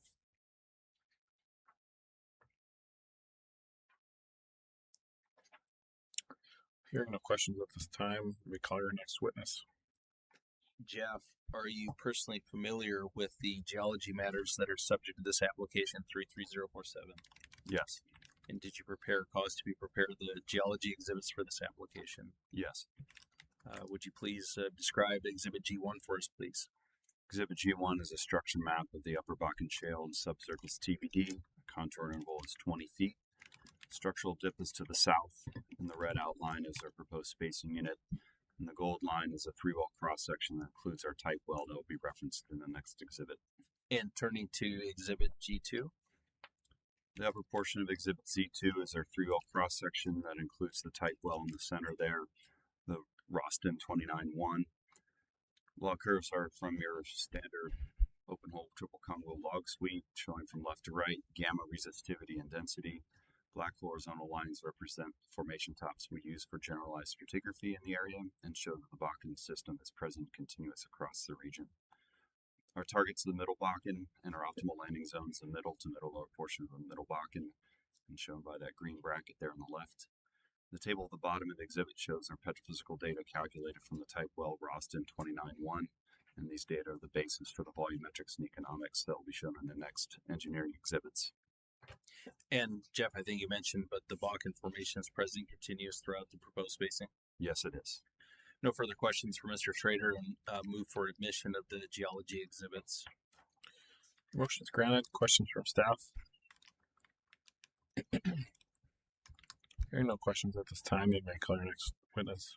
Eric, are you personally familiar with engineering matters that are subject to this application 33047? Yes, I am. And did you prepare or cause to be prepared the engineering exhibits? Yes, I have. Would you walk us briefly through Exhibit E1, please? Yeah, E1 is again identical to the previous cases heard today. 3-string casing to design we use in the Williston Basin. 4.5-inch liner cemented in place as this is a planned 4-mile well. It would be completed plug and perf 100 frac stages approximately. And turning to Exhibit E2. Yes, E2 here, spend a little time on this. We have a proposed pad location in the northeast of the northwest of this Hobbit unit. As Mr. Arns said, this is going to be is set up as a 1280. We plan to drill a total of 4 wells from this this pad. 2 in-unit wells, one of those wells being a 4-mile switchback, an eastern lease line, that's a 2-miler, and then this 4-mile lease line that you see depicted. It's really right down the section lines. I typically don't ask this, but I would request kind of an expedited order on this this case, as this is planned to spud November 15th of this year. I'll turn back to L2 if I may. L2B, we actually are planning to send all 3 of our drilling rigs here to drill up 6 units. That includes this Hobbit unit. So this second half of the third quarter into fourth quarter of this year. Also on this E2 exhibit, I depict some of the existing 1280s. 2 of those happen to be plugged and abandoned. That Ames well, then I can't pronounce that, Carvacarna, and is plugged and abandoned, and that Cloyer is still producing. This may come up, but sections that stand up 1260 or 2560 to the east there, that AJ unit 30, 31, 6, and 7 has no production established in that base unit. But with our completions, we will plan to pop or put on production those wells in the that base unit there before we pop that lease line well that we're asking for here today. They'll be pretty much simultaneous, with weeks apart establishing production, but we will establish that base unit producing first before we put this lease line on production. And turning to Exhibit E3, please. Yes, E3 is our reserves up top there, the ARPS equations. Again, we're about 730 million barrels of oil for this well. That's about a 35 barrel per foot EUR. The well recovery in this 2560 is approximately 3.3% of the oil in place. The reserves below, or the economics, below, run at again $70 flat oil, $3.50 gas. Yields a PV10 of approximately 8.6 million, 8/8. That's 100% working interest, assuming a 20% royalty rate. That yields an internal rate of return of 42% and an undiscounted payout, again, of approximately 2 years. And Eric, if the commission were to grant Phoenix's application here, would Phoenix's operations in the spacing unit protect relative rights, prevent waste, and avoid drilling unnecessary wells, in your opinion? Yes, I believe so. No further questions for Mr. Shivy, and I move for admission of the engineering exhibits. Motion is granted. Questions from staff? Yeah, just to confirm, I'm not sure if I caught it right. The plan was to locate the lease line well essentially down the section line as opposed to kind of what the exhibit indicates. Correct. It shows a little bit east off the section line. My apologies. We're trying to pull Down the that section right down the section line. Okay, thank you.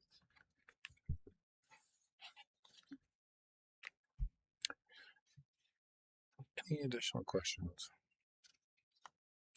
All right, hearing no additional questions for case number 33047, that will conclude the hearing for the case.